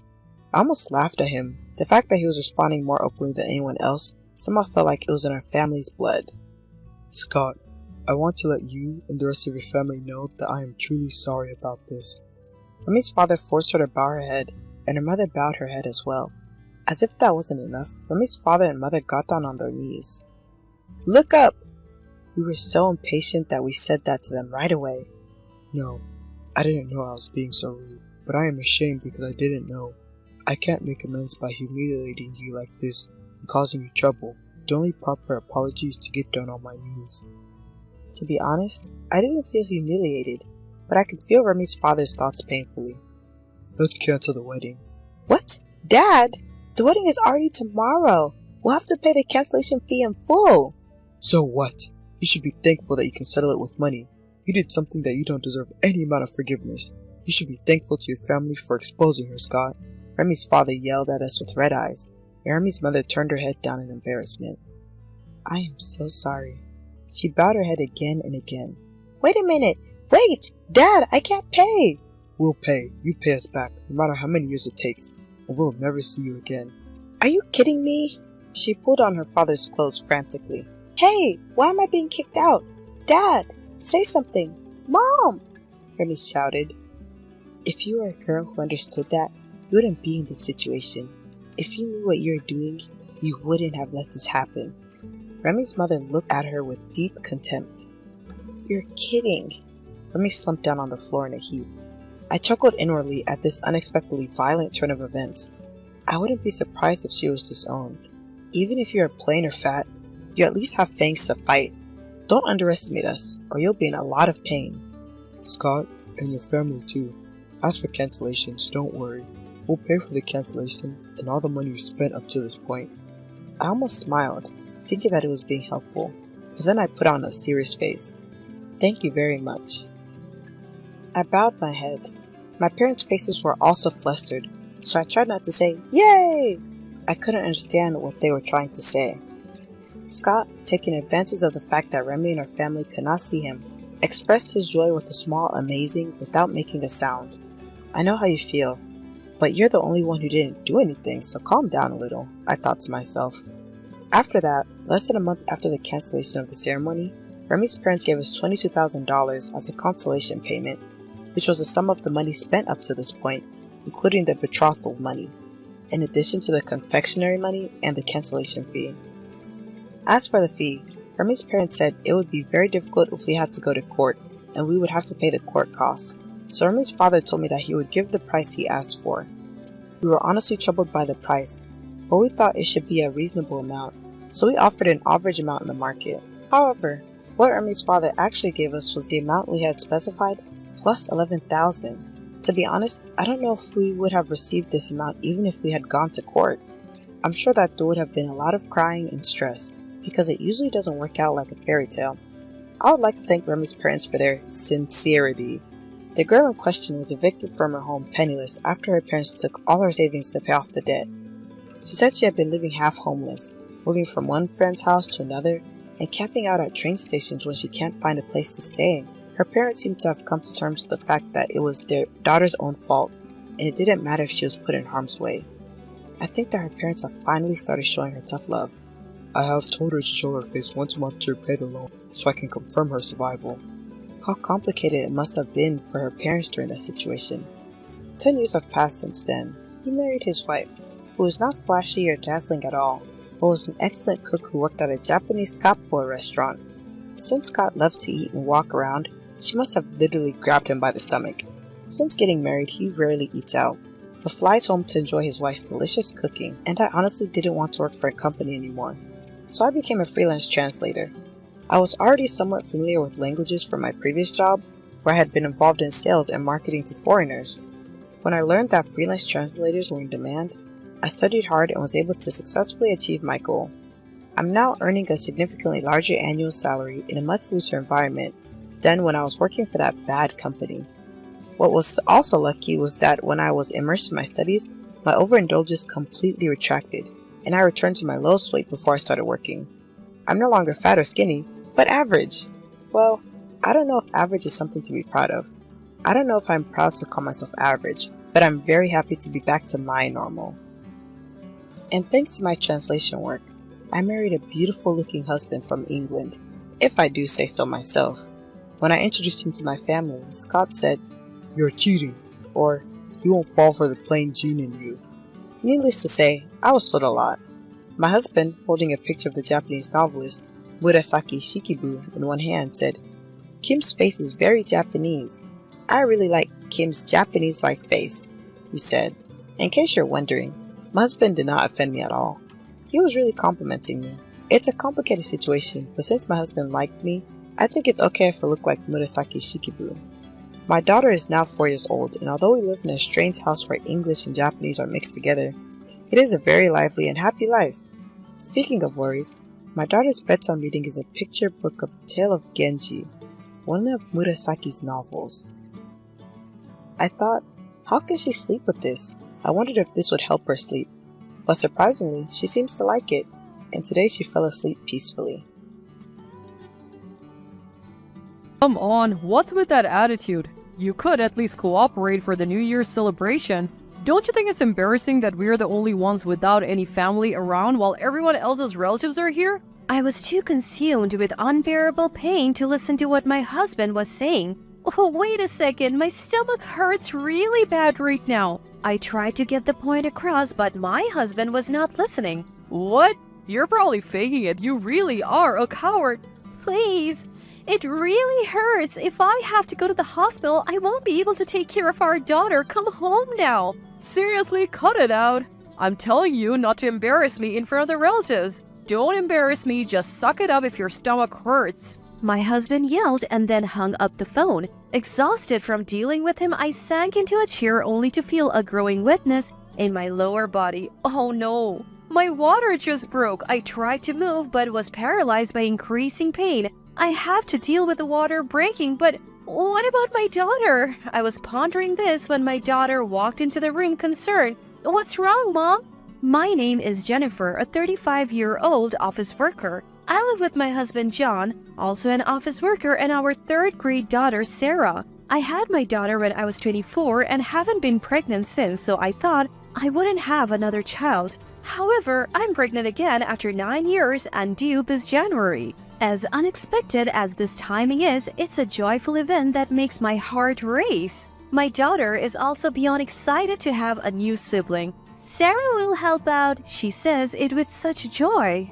But there is one person who's not thrilled about this pregnancy. My husband, John. I'm currently on maternity leave, and while I'm at home, he can't help but make snide comments about how I'm not making money yet still costing him. Excuse me? Whose child does he think this is? I'm pregnant with your baby. I'm on paid leave. I hold back from saying anything, otherwise his pride gets triggered and he becomes furious. So I'm brushing off the sarcastic remarks from my husband, but lately, my daughter has been stepping in to respond in my place. Taking after someone, my daughter is quite the eloquent speaker, and my husband is being out-talked by our 9-year-old daughter. Mom's taking time off to have a baby, she says.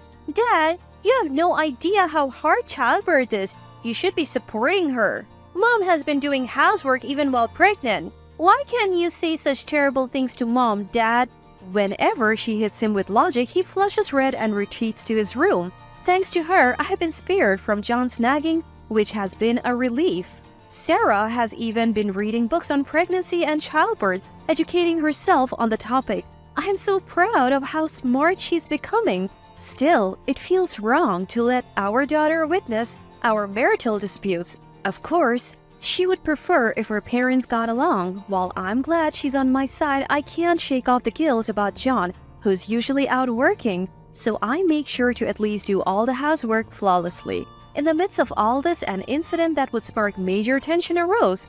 My husband loves his family home. He goes back for Thanksgiving and New Year's celebrations and pretty much any other occasion. I would be fine if he went alone, but he always insists I come along. It's your duty as my wife. Don't embarrass me. The whole family is there. He would say stuff like this, dismissing my feelings, and drag me along. It's a 6-hour drive to his parents' house, so a day trip is out of the question. We have to stay overnight. His family has even said to me, we understand it's a lot, so just come for Thanksgiving and New Year's. But my husband would counter, don't you care about my family? Why do we have to go every time? Even your mom understands. And isn't it a bit too much? Even when I say this, he argues. It's where I grew up. Showing up with my wife and kids is how I honor my parents. Are you trying to get in the way of that?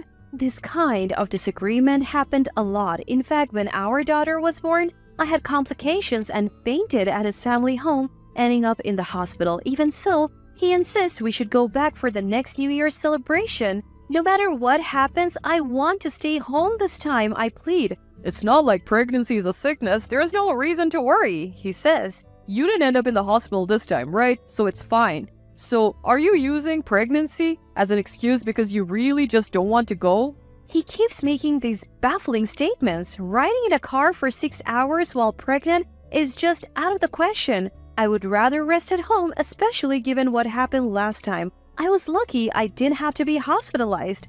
Please, listen to me. You're the only one I can rely on if anything happens. Can you just stay home for New Year's this year? Despite my plea, my husband only got angrier, his face turning red. You just don't want to go to my parents' house, do you? There's no reason to worry. You've been seeing the doctor regularly. I never said I didn't want to go. I'm genuinely concerned.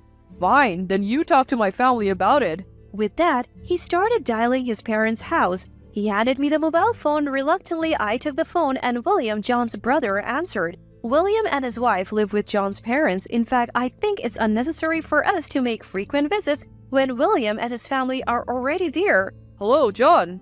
William, sorry, it's Jennifer? Oh, it's you, Jennifer. What's up? William, I'm sorry, but we would like to stay home for the New Year celebration. Our due date is around that time. Hearing that, William replied, I understand. Of course, that's fine. You're going through a lot right now. There is no need to make a special trip for family gatherings. His words, please take care of yourself, made me tear up. William continued with kind words. We should have been more considerate last time. I'm sorry. We should have stopped you from coming in the first place, considering your condition. No, it was my fault. Don't say that, Jennifer. You're the one who is going through the most. It's only natural for everyone to be considerate of you. Let us know if there's anything we can do to help. We are just as happy to have a new addition to the family, you know? What a great brother-in-law he is. I ended up venting about my husband. My husband insists on going back to his parents' house for the New Year celebration. Even when I say I'm worried because the baby could arrive any moment, he dismisses me by saying it'll be fine since I'm not hospitalized. He even got angry with me, asking if I'm not interested in respecting his parents. Choking back tears as I explained to my brother-in-law, he asked, Can you put John on speaker? What's up, William? John, you're planning on taking Jennifer to your parents' house for the New Year celebration, right? Yeah, I am, and yet Jennifer is being stubborn and doesn't want to go. Do you even understand why Jennifer doesn't want to go to your parents' house? Huh? It's probably because she finds it awkward at my parents' place, isn't it? She's just being selfish. My husband's rude remark angered my brother-in-law. Have you forgotten what happened last time? What will you do if the same thing happens again? When Jennifer collapsed and was hospitalized, we were genuinely worried. We were relieved that nothing serious happened. Do you think it's fine this time? Are you a doctor? The symptoms Jennifer was diagnosed with last time could be life-threatening for both her and the baby. How would you take responsibility if something happened to Jennifer or the baby, and you say it's okay to go, but that's a 6-hour drive? What if Jennifer suddenly falls ill and loses consciousness on the highway? How many minutes would it take for an ambulance to get there? Are you really thinking about Jennifer and the baby's safety? Even a child knows what's more important between a family visit and the birth of your child. Finally, my husband calmed down after hearing all this from my brother-in-law. My husband's face turns pale. Seriously, he's a terrible husband if he doesn't understand the gravity of the situation until I spell it out for him. Then my brother-in-law graciously says, I'm really sorry for the trouble my brother has caused you. I apologize on his behalf. Please enjoy the New Year at home. I'll let the rest of the family know. My husband mumbles, William worries too much, with an uncomfortable look on his face. From now on, I'll consult my brother-in-law before listening to my husband. Thanks to my brother-in-law's stern words, I was able to relax at the beginning of December despite the pre-birth drama. But as the end of the month approaches, my husband starts complaining about not being able to go to his parents' house. Finally, New Year's Eve arrives. I have finished cleaning the house and preparing for the New Year's celebration. I was relaxing with my daughter when my husband says, I need to buy something. I'll be back. And drives off around 3 p.m. And then night falls with no sign of him returning. I call him, but he doesn't answer. I have no choice but to eat dinner and watch the ball drop with my daughter. What on earth is going on? I wonder this in the back of my mind as we watch the countdown concert on TV and ring in a peaceful New Year's Eve with laughter. The next day, despite the New Year arriving, he still hasn't returned in the morning. I wish he would at least get in touch. It's worrying when there is no news from him. Although there is no snow in our area, there's still a chance he could be in an accident. Feeling uneasy, my daughter and I nibble on the New Year's feast. After finishing our meal, I was relaxing when my husband called. It sounded chaotic in the background. Hey, you should come over too. Wait, what are you talking about? Where? It's my parents' house, duh. Seriously? Everyone's here having a drink, so hurry up. Turns out he was at his parents' house for New Year's Eve. Wait, you told me you were going out to get groceries. Was that a lie? I don't know, but I'll eat your share if you don't show up. He was clearly drunk. Despite my previous appeals, nothing had gotten through to him. My daughter looked on concerned. Fearing a fight, I took the call into another room. Listen, ask William or someone else to take you home. Just as I said that, a sudden pain struck me. Regardless, my husband's tone became increasingly irritated. What's with that attitude? I've been putting up with your whims this whole time. Cooperate for the New Year celebration at least. I had asked him to hold off just for the New Year celebration. It's not like he had cooperated with anything before. It's embarrassing if we're the only ones not present when all the relatives are there. He went on and on about that, but my attention was consumed by excruciating pain. Oh, wait a second. My stomach hurts really bad. The pain is getting worse. I tried to explain, but my husband was not willing to listen. Really? You're probably faking it. You're such a coward. Please, it's really hurting. If I get hospitalized, I won't be able to take care of our daughter. Come home now. Enough is enough. I told you not to embarrass me in front of my relatives. Don't drag my name through the mud. If your stomach hurts, suck it up. My husband yelled over the phone and then the call disconnected. Drained from the conversation with my husband, I slumped into a chair, and that's when I felt it. A sudden wet sensation down below. Oh no. My water broke. I tried to get up, but the pain intensified, making it impossible to move. I have to clean up after my water breaking, but what about Sarah, our daughter?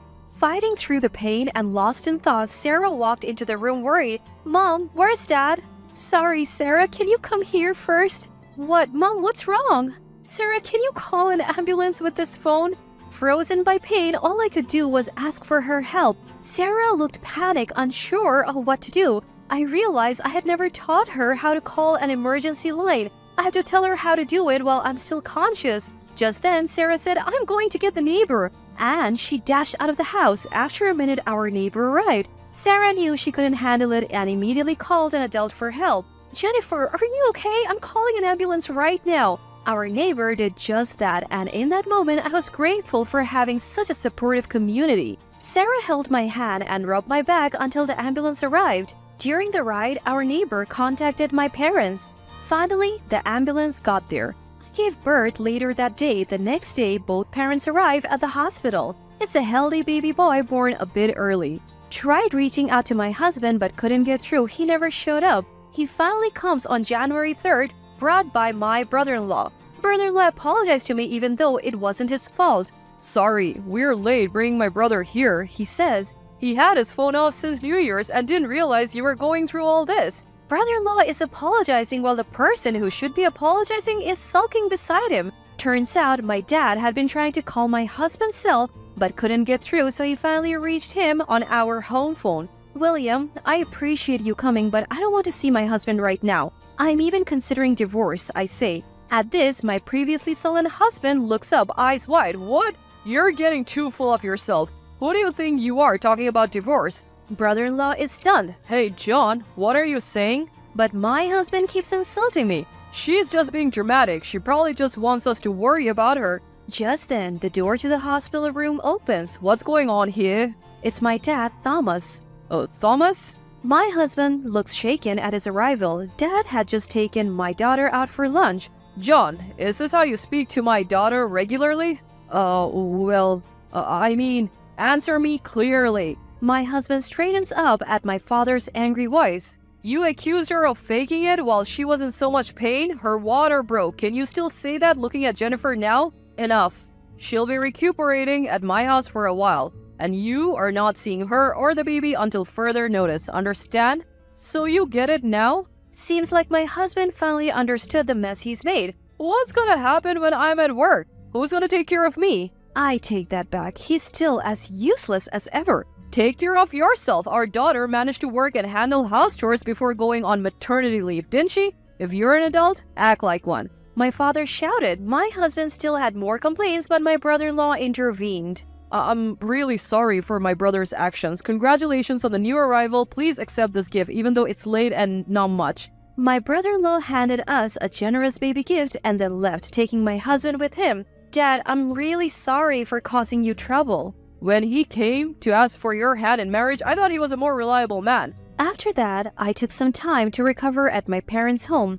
Good thing my daughter was on winter break. After about 2 weeks, my dad and I went back to the home where my husband was. We left our new baby and daughter with my mom. Finally, face to face with my husband, the house was just as I had feared, dirty and dusty. He had been living off fast food. The empty boxes filled multiple trash bags. My father and I sat down with him in the living room. I'll get straight to the point. I want a divorce. I pushed the divorce papers towards him. You serious about divorce? You can't even say thank you or well done for giving birth. Well, you're a mom. Isn't giving birth just part of the job? My husband spat out the words almost immediately after the conversation began. My father's face grew increasingly stern. My husband continued to spout nonsense. I just found out it's a boy. Well, then I don't want a divorce. I've always wanted a son. I'll raise him to be a baseball player. You know, Ichiro became a huge star practicing with his dad. I want to do that kind of stuff.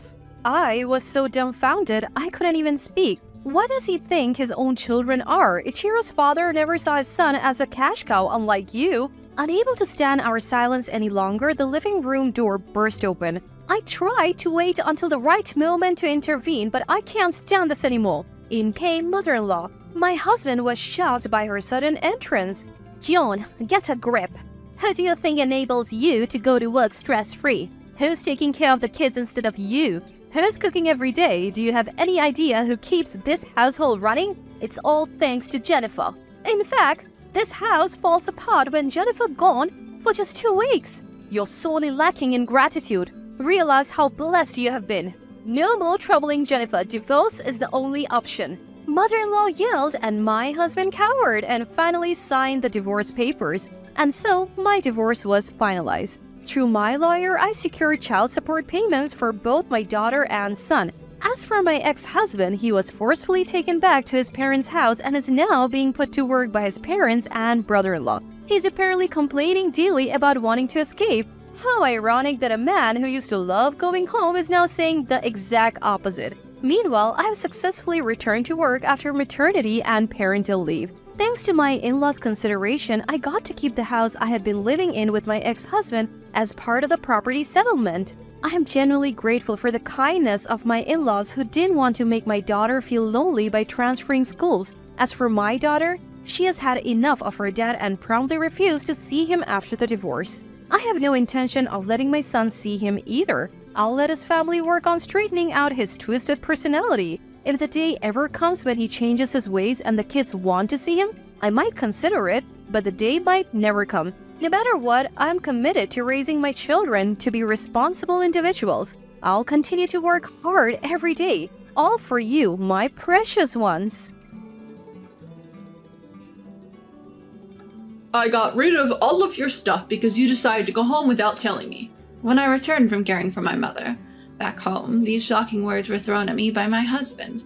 A quick look around the house confirmed that none of my personal belongings were anywhere in sight. Why would you do such a thing? You left me here all alone to go back home. It's your fault for not listening to me. With that, my husband flung the newspaper he was reading at me. I let out a heavy sigh at his childish behavior. My name is Lucy. I am due to retire at the age of 65 this year, but have accepted an offer to continue working till I'm 70.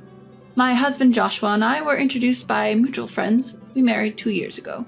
Both of us had been previously divorced and we didn't have any children together. Living as a couple in our late 50s turned out to be more exciting than we'd anticipated, despite our busy work lives. However, ever since my husband retired a year ago and started staying at home, his attitude towards me has slowly changed.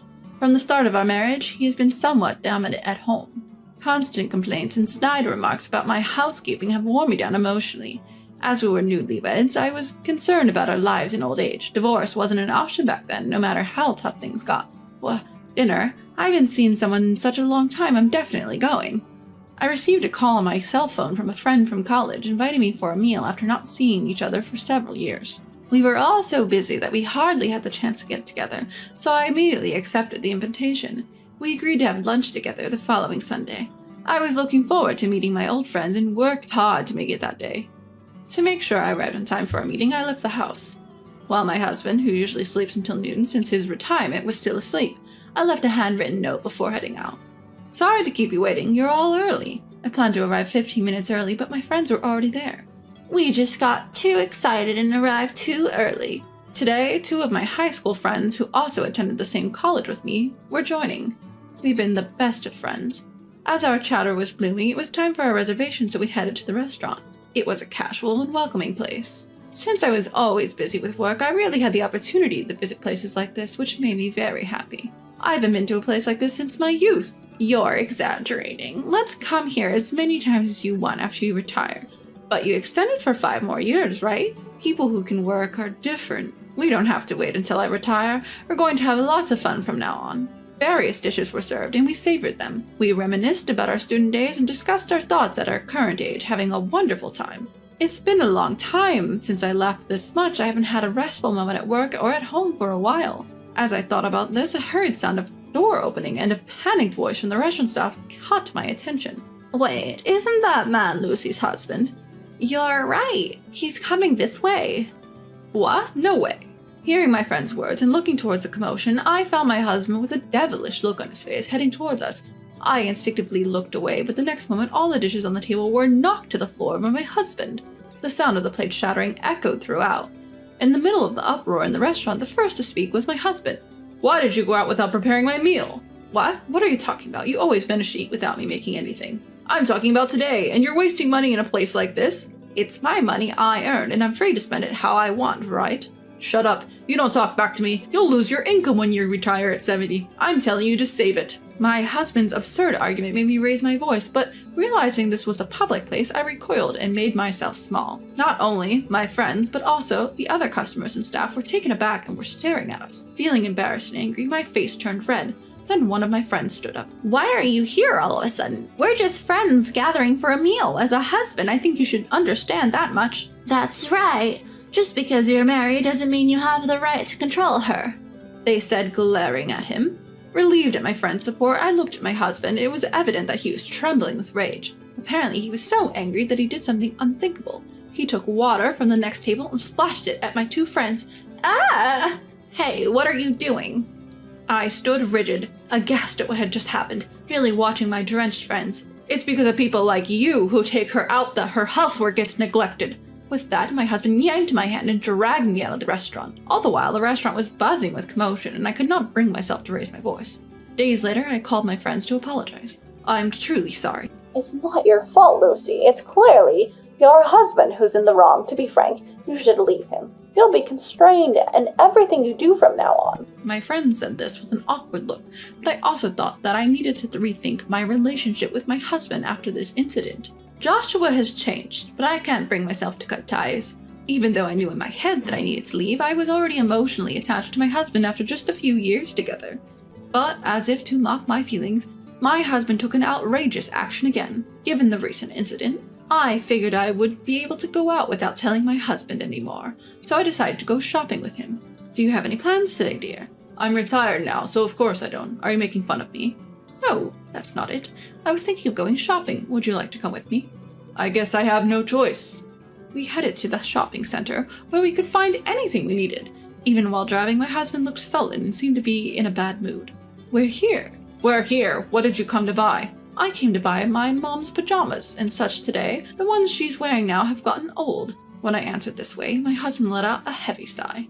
Why do I have to shop for your mother? He ended up not even getting out of the car.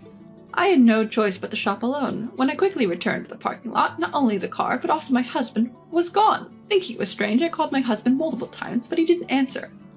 Could it be he went home first? I searched around for a while, but I couldn't find my husband in the end. Since I didn't have money for a taxi fare, I ended up walking home. It was a 1-hour walk carrying bags. Being nearly 60 years old and lacking in regular exercise, I had to take several breaks and eventually arrived home in 2 hours. When I got home, my husband was laughing heartily while watching TV and drinking beer. When he noticed my return, he looked at the exhausted me and laughed again as if mocking me. How many hours did it take you to get back? That's because you left me there. Why would you go home all of a sudden? Your shopping isn't my concern. Now hurry up and make dinner, he said. Then he leaned back on the sofa and turned his attention back to the television. I'm not done talking. Even when I shouted at him, he ignored me. Being repeatedly subjected to my husband's selfishness, my frustration reached a boiling point. At this time, when I was feeling mentally drained, I received a call from my mother's home care nurse informing me that my mother had fractured a bone. My 87-year-old mother had been living alone since my father passed away, and usually as a helper to assist with daily life. Apparently, she had accidentally tripped over the entrance's step, and I was told she would need constant care for a while. You see, my mom fractured a bone and needs care. I'm going. Hey, wait, what about my dinner? And besides, she should be fine on her own with just a fracture. What are you saying? My mother is elderly. If we leave her as she is, she won't be able to walk or eat on her own. As I argued back against my husband's selfish remarks and prepared to go to my parents' home, he said something unbelievable. If we leave her alone, won't someone from the other side come to pick her up? Then we wouldn't have to deal with her anymore, right? He smirked as if enjoying my reaction. You're despicable. Ignoring him, I stormed out of the house. I could hear unbearable insults being thrown at me from behind, but they no longer reached my ears. I had been holding back, but after hearing him talk about my mother in such a way, something inside me exploded. At that moment, I decided to take revenge. For a week, I stayed at my parents' home to take care of my mother. As expected, my phone wouldn't stop ringing with calls from my husband, but I ignored them all. While concentrating on my mother's care, I couldn't help worrying about my future life. I could continue working until I'm 70, so I can work for another 5 years. However, I was prepared to quit my job for my mother. Knowing that just thinking won't help, I decided to return home once to discuss the future with my husband. When I arrived home, the front door was unlocked and my husband was sitting on the living room sofa with his arms crossed. "I'm back," I hesitantly called out to him, and the words that came out of his mouth were unbelievable. "I threw away all your belongings because you went to your parents' house without permission." "What?" In a panic, I looked around the house. Indeed, all my personal belongings had vanished. My clothes from my wardrobe, my cosmetics from the bathroom, everything. The album with precious memories of my mother seemed to have been discarded as well. "Why would you do such a thing? Where did you throw them? Give them back." "What's with the attitude? If you can't listen to me, then get out." "What?" Whether it was because I was being defiant, he was irritated and hit the table. "Seriously, you incorrigible man. I wonder if my mom had seen through your character." Having lost the energy to even get angry, I sighed heavily and looked down at my seated husband. "Our marriage certificate." "Huh? What are you talking about?" "Our marriage certificate." My husband, who hadn't expected to hear that, widened his eyes in surprise. "We didn't submit it, right? Us?" In fact, my mother was strongly opposed to my marriage to him. Looking back, I wondered if she had sensed something about my husband back then. She adamantly refused to permit our marriage. There were also circumstances at work where it were more convenient for me to keep my maiden name, so we had discussed waiting until each of us retired to submit the marriage certificate. We were in common law marriage. "So we're not legally husband and wife?" "That's right. We even had separate insurance cards. And I had been left to handle all official documents. You must have completely forgotten about the existence of the marriage certificate, so you threw it away, didn't you?" I coldly stated this, staring at my husband, still seated on the sofa. "Since we haven't submitted the marriage certificate, we're not legally a couple. Plus, I built this house before we got married." "Wait, you can't be serious." "Indeed, I am serious. The one who needs to leave is you, Joshua. I can't live with someone as horrible as you." "Wait, hold on. You've changed since you retired, Joshua. If it was just the nasty things you did to me, I could still forgive you, but it's unacceptable for you to badmouth my friends and mother." "Wait, I was just jealous. You can still work while I can't. And you even said that you can work for another 5 years with re-employment. I was planning to work in the same department even after my retirement. But the company told me to move to an insignificant department. I couldn't swallow my pride. When I refused, they simply cut me off at the age of 65. As he said this, he hung his head and glanced sideways at me. He probably expected me to gently encourage him, as I used to do in such times, but none of that matters now. I went to the kitchen to get a garbage bag, and just as my husband had done with my belongings, I began to throw his things into it, one after another. I delivered the final blow to my husband, who was stunned by the scene. "You seem to be relying on my income and savings after your retirement, but since we're not a couple, I want you to leave this house. You'll have to get by on your own from now on." Wait, I apologize for everything, so please don't kick me out." "It's too late for regrets now. Goodbye." And so I managed to take my revenge on my husband and became free. After that, my husband lost his place to live, and as he was wasteful with money, his savings are almost zero, so he's living a very poor life. Of course, he can't make a living on pension alone, and given his high pride, even finding re-employment seems hopeless. He's said to be eking out a living with daily part-time jobs. He's been disliked by his relatives for a long time, so there's no one to help him. This is truly reaping what you sow. On the other hand, I started living with my mother. I was worried about my mother's health, and since her home was getting old, I invited her to live in this house. I managed to balance my work and caregiving with the help of understanding from my workplace and using caregiving services. It's very busy, but I'm living fulfilling and enjoyable days every day. My name is Cindy. For 28 years since I was born, I believe I have lived by the motto that people are inherently good. I thought that most people could understand each other if they talked openly, and I actually interacted with people in that way. But for the first time in my life, I met someone I felt was completely incomprehensible, and that person is going to be Madison's wife. I never dreamed of it. That day, My father, mother, and I were all restless from the morning knowing that Madison was bringing his fiancée. My brother Madison is 31 years old. We all noticed he had a girlfriend he had been dating for about a year.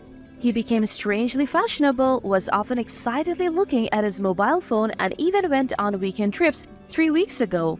My parents and I were having a little family meeting wondering if Madison was going to get married soon, when Madison said, I invited her to our house this Sunday. I want to marry her. Her name is Rosa, 2 years younger than me, 26 years old. Younger, but becoming my sister-in-law? Feels a bit strange. Well, if I divorced your father and remarried someone younger, he would still be your father. Then I'll also marry someone younger than Cindy, a younger mom. My father laughed along with us, including my parents, Madison and me, plus our cats Leo and Milo. We're a close-knit family of 4. That day, Mom was excited to have lunch together and had been bustling around since morning. Course meals are the best, don't you think? I wonder if their family prefers lighter flavors. Our dad likes his food a bit richer, so I usually cook that way. I hope it suits their taste, she said, preparing the meal. The main dish was steak, and I helped with the avocado salad and seafood pasta. Rosa's first impression was that she was petite and delicate, not flashy but beautiful.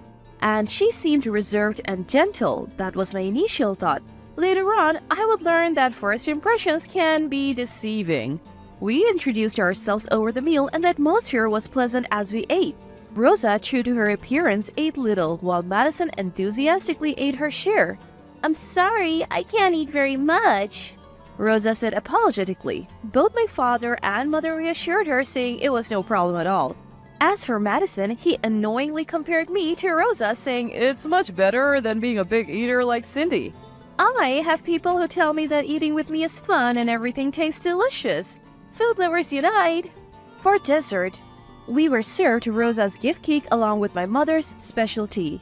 Madison's tall because he takes after his father. He's tall and handsome. My dad is just an old man, Rosa said, making my father blush a little. But around this time, I started to feel something was off. Rosa rarely spoke to my mother and me. In other words, she was only talking to the men. Even when my mother or I tried to engage her, she would only respond briefly and the conversation wouldn't flow.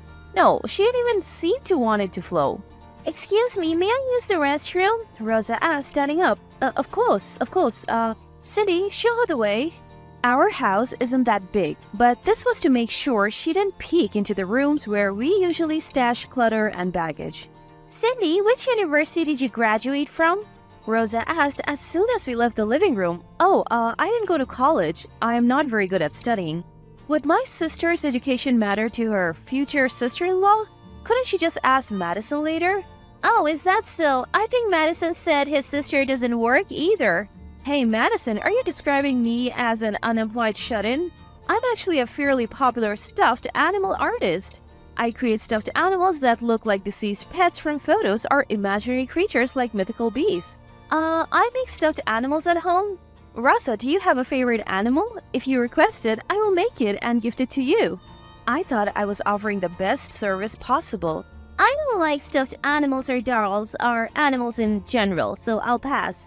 But she smiled and replied. I was left a bit stunned in front of the bathroom and Rosa opened the door and went in. What was that all about? I felt like my entire life had been negated. I returned to the living room and complained to Madison. Does Rosa hate animals? She even hates stuffed animals. I tried to give her one as a gift, but she refused. That's true. I once gave her a stuffed animal, and even though I went to the trouble of giving it to her, she cried and said, I'm sorry, I can't handle it. I ended up having to buy her a necklace. Madison said this with a smug look. What? Hold on a second. Was she aiming for jewelry from the start? Is my heart twisted for thinking that way? Animals? Well, it's not that she hates them. It's an allergy. Like to dogs and cats? We have Leo and Milo at home, so living here would be difficult. I was planning to talk about that today. Both my father and mother were surprised at Madison's words, but they should understand it, saying, if that's the case, it can be helped. Leo and Milo are family, we can't kick them out. But inside, I doubted the allergy. Sure, some people have animal allergies, but didn't she just say that because she didn't want to live with her mother-in-law and sister-in-law? I I can only think that she really did reject my gift. Rosa came back from the bathroom and my father asked about how they met. She was a receptionist at a client's office, Madison began, and according to him, Rosa was known among his colleagues as the cute receptionist, the petite one. By the way, Madison works for a fairly large trading company. To put it simply, he's an elite. One time, the non-petite receptionist asked if they wanted to go on a group date with their general affairs department. I'm not really good at group dates, Rosa said, looking a bit troubled. But I'm glad I participated because I got to know Madison better, she said, looking at Madison with innocent eyes. Oh, poor Madison, completely in love, utterly captivated. My father was also completely charmed, saying things like, "Take care of my son," and "Cindy, why don't you learn from Rosa and act more feminine?" It's none of their business. After Rosa left, my mother said while cleaning up, I wonder if she didn't like the food. She didn't say anything and she didn't eat much. I was also concerned about that. While helping clean up, I probed my mother a bit. She mostly talked to my brother and father and hardly spoke to us, right? Oh, I didn't notice because she was smiling so nicely. At this point, my mother didn't seem to have a bad impression of Rosa. Oh, there are girls like that, aren't there? They're popular with men, but they don't have female friends. If they do, they just use them to show off. My boyfriend, Adolph, was the one who said this clearly after hearing my story. You think so too? What should I do? I don't like it. I can't believe someone like her will be Madison's wife and my sister-in-law. I was very depressed. Adolph is 34 years old and runs several cafes and novelty shops. His stores are known for their unique style and quirkiness, and he's become a minor celebrity on social media. We became friends after he asked to display the stuffed animals I created in his store. His requests were for mythical creatures like the three-headed Dogsaurus, dragons, and other strange animals he designed. His shop helped me gain popularity and my reputation increased significantly in some circles. I want to meet them too. Bring your brother and his girlfriend here next time. Adolf suggested. The guy was clearly intrigued. Oh, how about using my shop for the after party? It was spacious enough, and even though it was a cafe, it had a rich menu of alcohol and food. It might be perfect. At least it was a perfect excuse to introduce them. So with a plan packed with a venue inspection for the after-party consultation and introducing my boyfriend, I called Madison and Rosa. Rosa's behavior at that time was something to see. She was amazed by the Instagram-worthy interior and became very interested when she learned it was a hot topic on social media. I am surprised Cindy has such a boyfriend, she said to Adolph. Not me. When she found out he managed several other shops, she seemed to glare at me enviously for a moment. I think I was a little proud.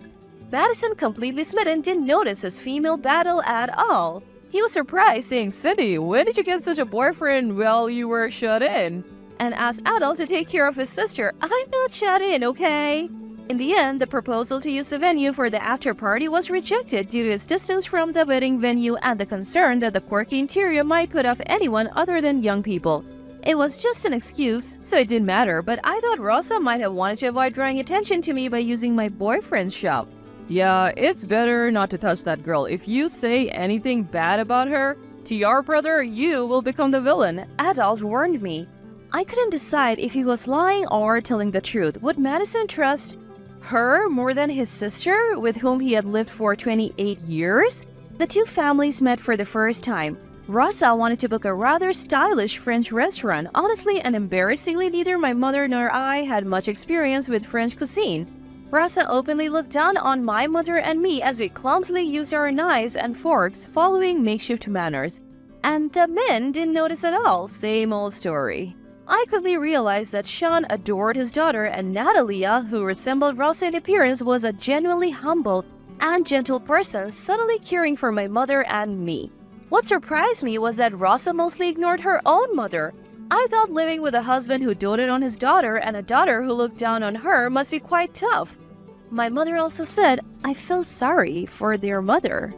Mom, I have a feeling this marriage isn't a good idea. When I finally said this to my mother, she replied, Yes, I think there might be something wrong with Rosa.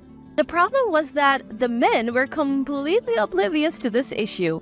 Hey, Madison, does Rosa have any female friends? What's with a sudden question? She does, the receptionist who's not the petite one. She said they're friends.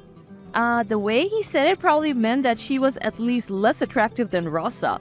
Rosa, she only talks to men like you, Dad, and adults. She ignores Mom and me. What? What are you talking about? That's not like Rosa. Don't start harassing your future sister-in-law now. No matter what I tell Madison, he thinks I'm speaking out of jealousy or spite towards my future sister-in-law. The wedding preparations seemed to be progressing smoothly, and Rosa had already quit her job to focus on getting ready for the marriage. I feel bad for leaving everything to Rosa, Madison said, but I thought it was just that Rosa wanted to take charge of the wedding her way. In the end, I had no choice but to watch the wedding day approach. Then that phone call came, the day before the wedding. Rosa called my mobile phone directly. I don't remember giving her my number, but Madison must have told her. Cindy, regarding tomorrow's wedding and reception, could you not attend since you're an unemployed embarrassment to the family? We don't want poor people there. There won't be a seat for you even if you come. I was frozen by the sudden and cruel content of her words. What on earth was she talking about? I had been preparing to attend, and before I could find words to respond, more in shock than anger, the call was cut off.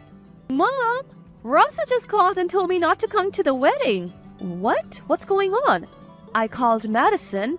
It's unthinkable that a sister wouldn't be allowed to attend the wedding or reception. Surely Madison would think so too. Madison was at work and hard to reach. When I finally got hold of him, he said, sorry, but you hate Rosa, don't you?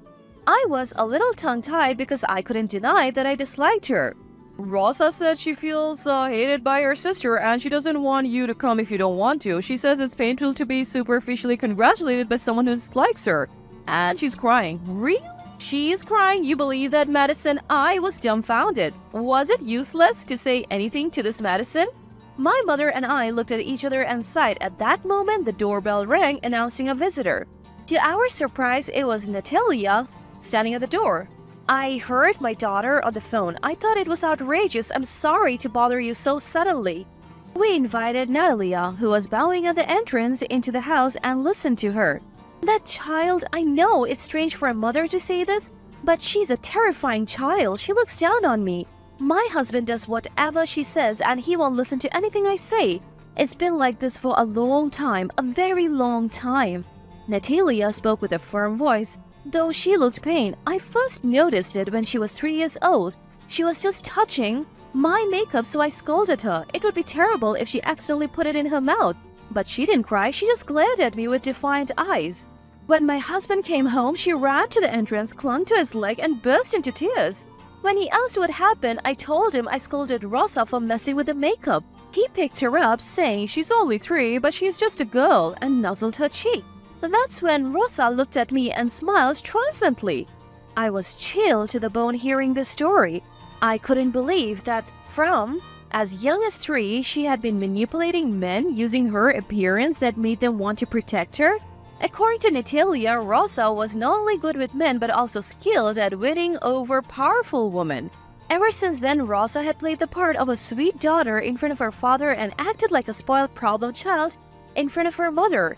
Even when Natalia complained to her husband about Rosa's behavior, he wouldn't listen, saying terrible things like, "Isn't the problem with you as a mother? Why do you always talk like you're paranoid? Even mothers and daughters can be jealous of each other. I don't think you were that kind of woman. Aren't you ashamed to be jealous of your daughter?" How awful! I was so stunned, I couldn't speak. It must have been hard. I'm sorry. I couldn't have endured it if I were you. My mother said kindly, and Natalia burst into tears. I have decided if Rosa says my daughter can't attend, then I won't either. I can't support this marriage. What? Mom?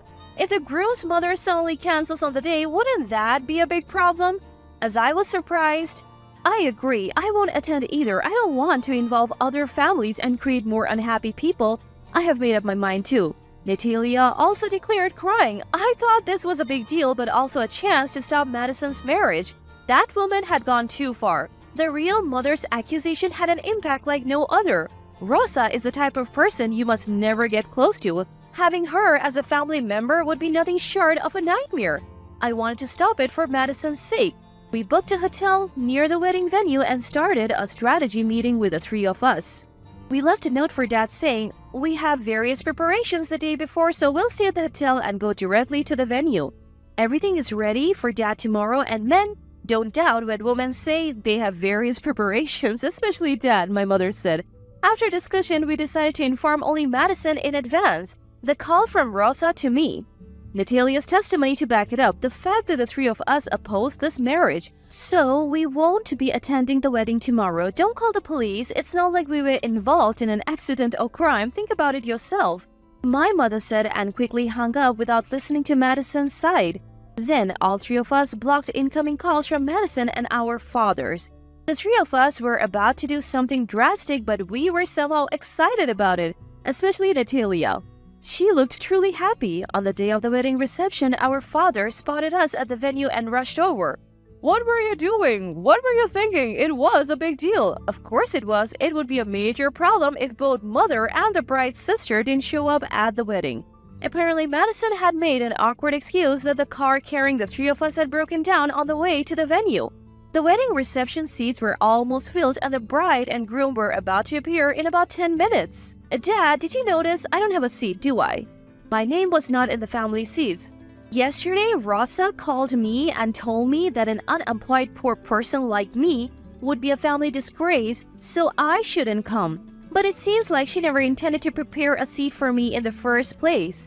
As my father stood there in shock, Sean raised his voice. That's ridiculous. She would never say such a thing. No, it's true. I heard her make that call. Natalia testified. A venue staff member came over and asked if there was any trouble. I'm the groom's sister, and it seems I don't have a seat. While saying that's ridiculous, I asked the staff member, could you please just prepare a chair for now? The food is fine. They squeezed in a chair for me in the family seats. The bride and groom entered. Rosa was probably the most surprised to see the two mothers and me who hadn't appeared at the wedding in the family seats. She looked like she wanted to say something, but of course, she couldn't. Once the bride and groom were seated, the three of us stood up and borrowed a microphone from the host. Thank you all for coming to the wedding reception of both families. I am the groom's mother. I am the bride's mother. I apologize for addressing you in this manner. Lastly, I spoke. I am the groom's sister. We oppose this marriage. Venue, silent for a moment, erupted into a commotion. I was told by the bride Rosa herself over the phone yesterday. Don't come. You unemployed poor person, you're a family disgrace. I am not unemployed and I am not poor, but my brother, the groom, sides with Rosa and doesn't believe me. Natalia continued after my accusations. It's embarrassing to say, but my daughter Rosa has been very good at ingratiating herself with men since she was young and always looked down on and ridiculed women. Her father is completely under her control. No matter how much I complained, I was the one blamed. Finally, my mother said, I don't want such a woman to be my son's wife. How cruel, Mom! How could you say that? Cindy and my mother-in-law, just because you hate me, to do something so terrible. Ross, seated at the bride and groom's table, began to cry. The men were easily deceived by these tears. The atmosphere in the venue, which had been in an uproar, seemed to be turning against us. At that moment, some people broke through that atmosphere. Three women sitting in Rosa's friend seats stood up and began to testify about Rosa's actions and words so far. One of them took the microphone and said, we understand very well what has just been said. She continued, explaining that Rosa's attitude is completely different in front of men and women. She quickly senses the power dynamics of a situation and ingratiates herself accordingly. Men are deceived by her appearance and gestures, feeling the need to protect her, while women who criticize her become the villains. If she finds a weakness in someone, she skillfully exploits it to make them do her bidding. They must have been holding back a lot against Rosa's past actions, and the accusations continued one after another. Finally, one of them said, I'm truly glad to have this opportunity to speak up. Even today, none of her friends wanted to come. Men really don't understand anything. People are not just what appears on the surface. Rosa and Sean were stunned. The venue erupted into a commotion. In the midst of this, Madison spoke with a grave expression. Thank you all for taking the trouble to come here for us today. I'm sorry to have to report this unfortunate news, but we have decided to call off this marriage. In retrospect, my sister had realized the truth. It was my fault for being too excited and not listening to her properly. A woman who wouldn't even prepare a seat for my sister was clearly unacceptable as a wife. Naturally, the aftermath was a mess. Cards were returned to everyone and we discussed the cancellation fee for the wedding reception with the venue.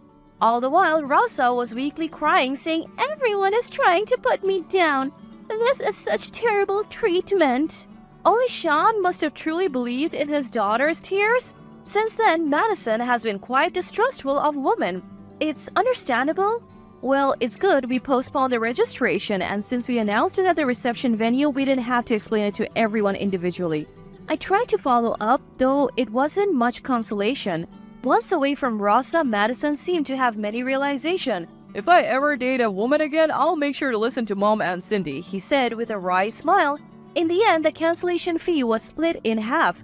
Rosa and Sean were not satisfied, but Natalia forcefully settled it that way. Afterwards, Natalia handed in divorce papers and left the house. She is now free and has become noticeably brighter. Since uniting with my mother over this issue, they have become good friends and often come to visit. Rosa, having been exposed to that extent, has been abandoned by almost everyone she knew and is reportedly shut in, unable to find work again. The father who doted on his daughter and the daughter who can't do any housework are said to be living together in a chaotic house. Perhaps he only realized the value of a wife and mother after losing them, or maybe the resentment of having the wedding ruined is stronger. Wow, that was tough. By the way, Cindy, have you ever thought about having your own workshop? Adolf brought this up once things had settled down. Your stuffed animals are getting good reviews. I want you to increase production a bit. I'll invest. So why don't you hire some people and start a workshop? I appreciated the offer, but I said I couldn't rely on him that much. He replied, "It's natural to spend money on the woman who is going to be my wife." And just like that, he proposed. If we don't have to have a wedding ceremony or a wedding reception. After what we went through, the wedding reception has become a bit of a trauma for me. Adolf said with a laugh, "Then let's have a party at my place." I feel somewhat sorry for Madison, but I am a lucky person.